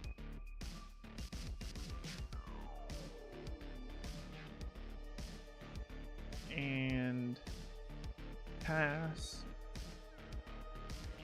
We're gonna do $regex equals this dot bracket $5 no close bracket $, and then we want to do, oh man, the machine's expired soon. We've been rambling for an hour. Add 1 hour $, and then we want to do remember. I think it's and remember equals on. So if we hit send on this, we get 3 of 2 found. Follow redirection. Status okay.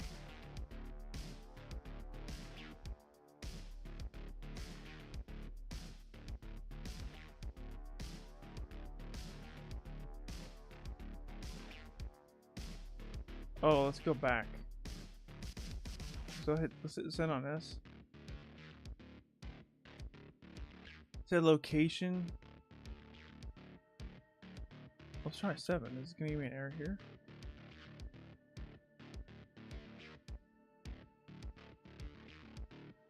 Oh.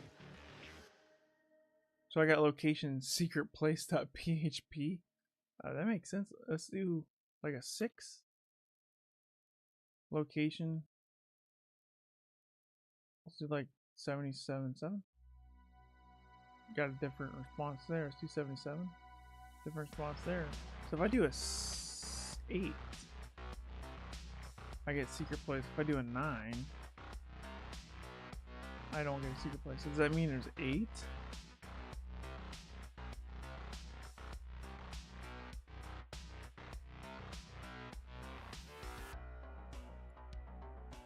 So it seems like the password length is 8.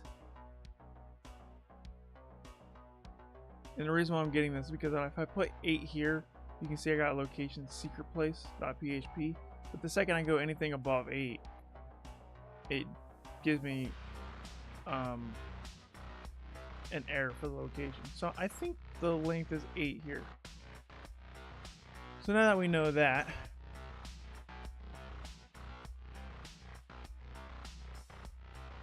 we need to do regex. We can do this, and we can do 1, 2, 3, 4, 5, 6, 7, and then. So what I'm doing here is we know it's 8 characters, so we're doing 1 followed by 7, any other 7 characters, and then if I hit send on this, it's telling us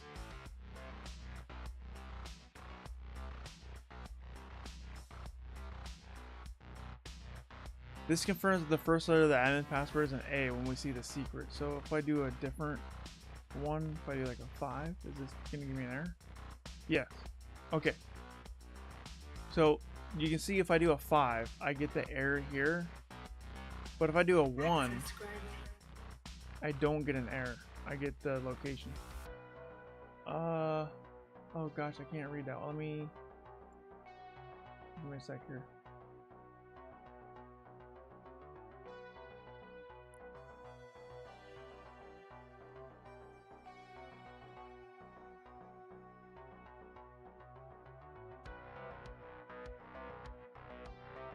Thanks for following.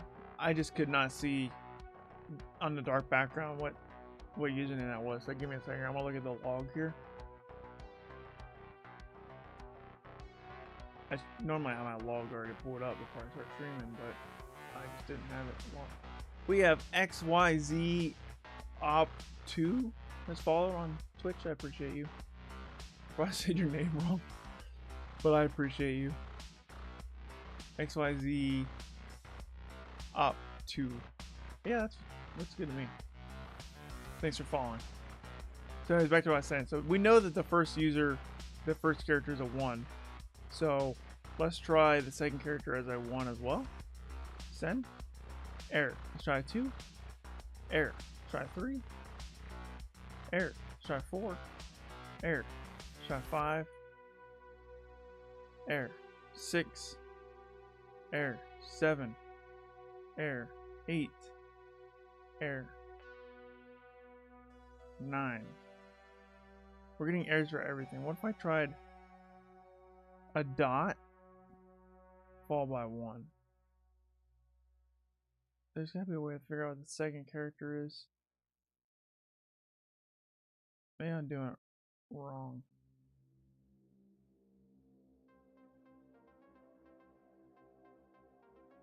I keep getting all these errors.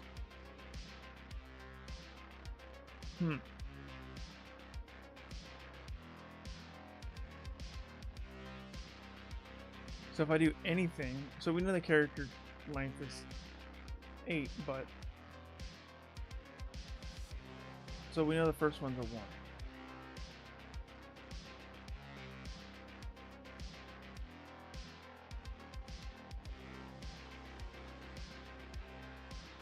This repeated for that lecture. So why can't I get it? Oh, you know what? We didn't try 0. Ah, second character's a 0.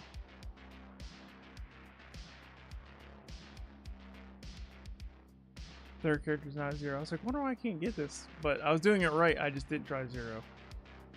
That's technically a character. Try 6, 7, 8, 9. Did I miss a number? Let's try that again. 0, 1, 2, 3, 4, 5. There we go. Second character is a 5.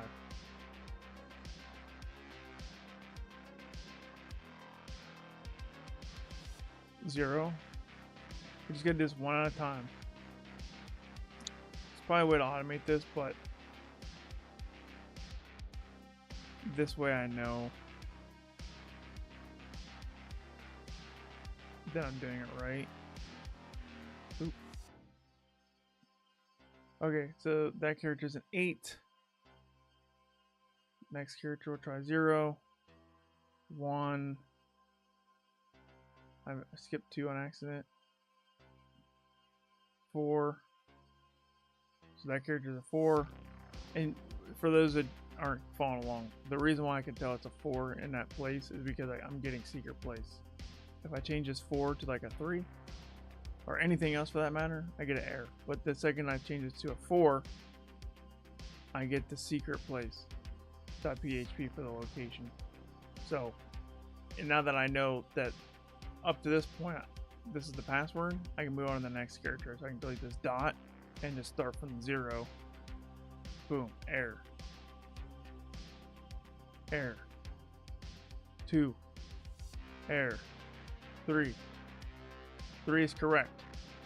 So now that I know that 3 is correct, I can move on to the next character. Start with 0.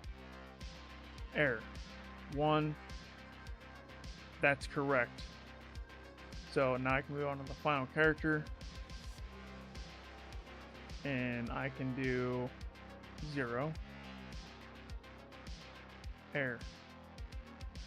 1. Error. 2. Right there. So this should be the password. So right click, copy, paste this password, submit. And that's correct, first try. Took some trial and error to get that, but it worked. When the users seem to be reusing their password for many services, find which one and connect through SSH to retrieve the final flag. Well, we have John's password, so let's just try John first and see if that works. SSH John at, what's the IP address? 10.10.183.66. 10.10.183.66. We'll do yes. What's John's password? We know John's password. Permission denied. Please try again. Let's make sure I got this on my clipboard. Copy. Paste. Okay. Doesn't seem like John's password reused over here. So we got to find another user. So we have Pedro. We have admin. So we're gonna have to do this multiple times. Oh, okay. That's okay. I'm going to actually send this to repeater. And we're just gonna go back. We're gonna go back a lot here. Because we're gonna go to the request to figure out how many characters are in the password. Keep going back, keep going back. So we're gonna do Pedro, I guess. We'll hit send on 9. So his password is 9 or longer. Let's try 10. Pedro's password 10 or longer. 11. Let's try like 18. It's shorter than 18. Let's try 15. Shorter than 15. Let's try 14. Try 13. Let's try 12. Let's try 11. So Pedro's password is 11 characters. Okay. Let's try admin. Pretty sure admin's password is 5 characters. Let's put a 6 in here. 7. 8. Oh no, admin is 8 characters long as well. Who else? We had a secret user too. Secret user. Let's see how many characters this one is. 3.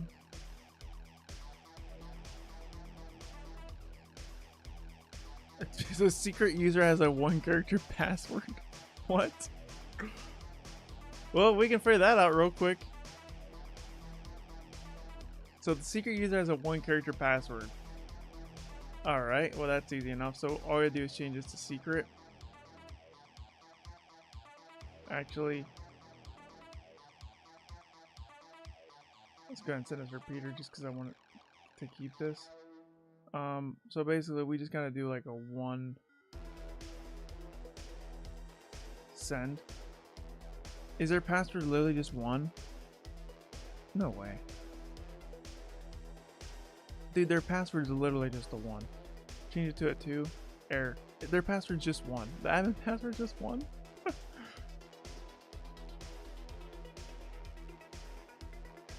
Let's try that. Admin with a username with a password of 1. No, that didn't work. Okay. Let's try.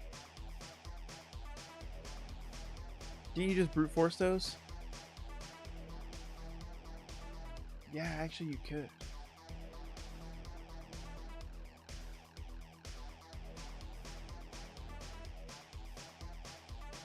You definitely could. Well, I mean, we are brute forcing it manually, but you're saying like with a tool. Yeah, you can use like Hydra or something. But in the spirit of this room, I think just doing what we're doing is the way that we should be practicing, just because that's what they're taught us in the room, if that makes sense. But you definitely could, 100%. Alright, let's do it to Pedro. No, who was the other user? It was admin, and admin... Oh no, I used the wrong user. It's not admin here, it's secret. The secret user has a password of 1. Permission denied. 1. Yeah, that isn't working. Okay. Let's try Pedro.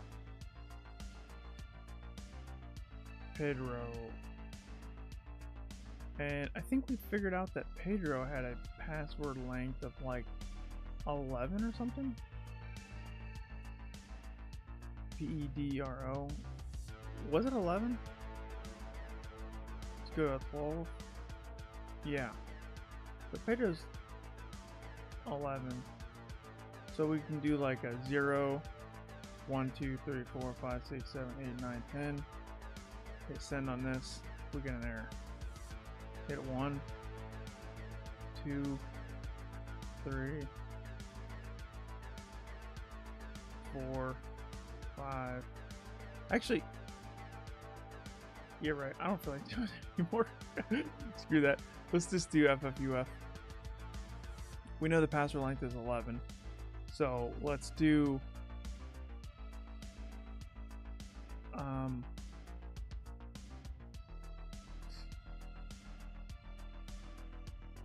I'm gonna use ChatGPT to script something out for me.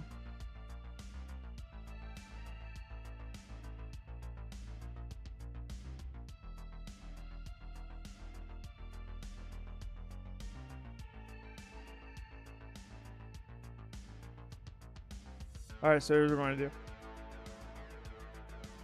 Create a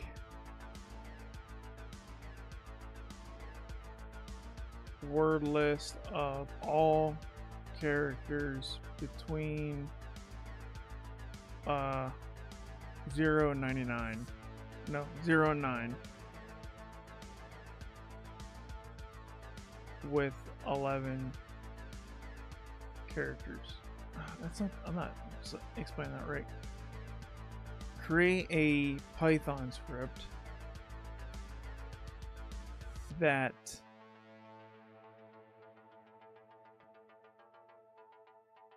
iterates through all possible combinations of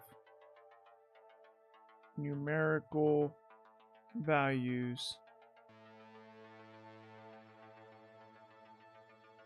from 0, 1, 2, 3, 4, 5, 6, 7, 8, 9, 10, 11 through 9, 1, 2, 3, 4, 5, 6, 7, 8, 9, 10, 11. Create Python script that creates a word list for, this is hard to explain, for all possible combination routes from this to this. 11. All characters.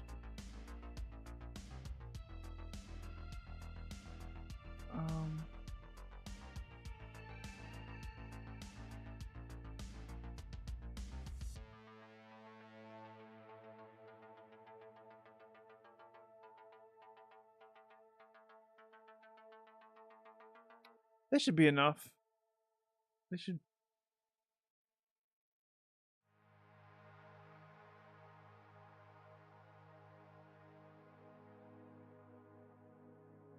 So we should be able to just copy this.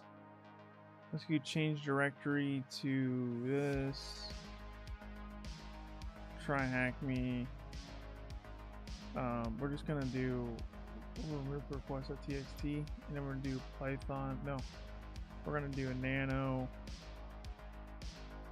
create word list dot py. Paste this. And then what we're going to do is just going to do Python 3, create wordless.py. I don't know how long it's going to take to brute force. This might take a long time.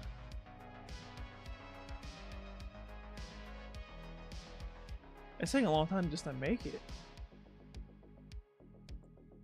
It's going to take a long time. This is a big word list, kind of.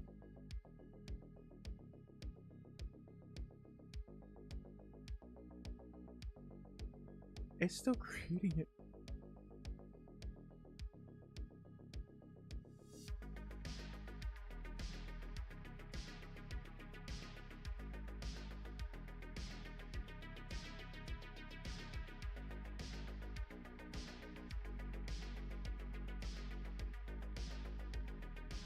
If it takes this long to create, imagine how long it's gonna take to actually brute force it. That's a lot. That's a lot.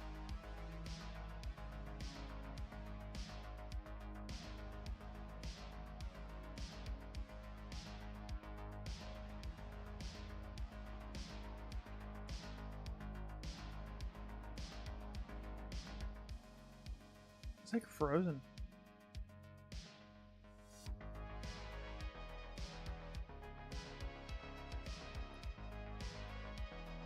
Wish I can cancel this.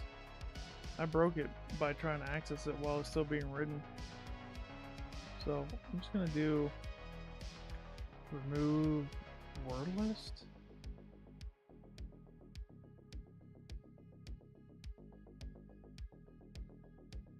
Python 3 create word list.py.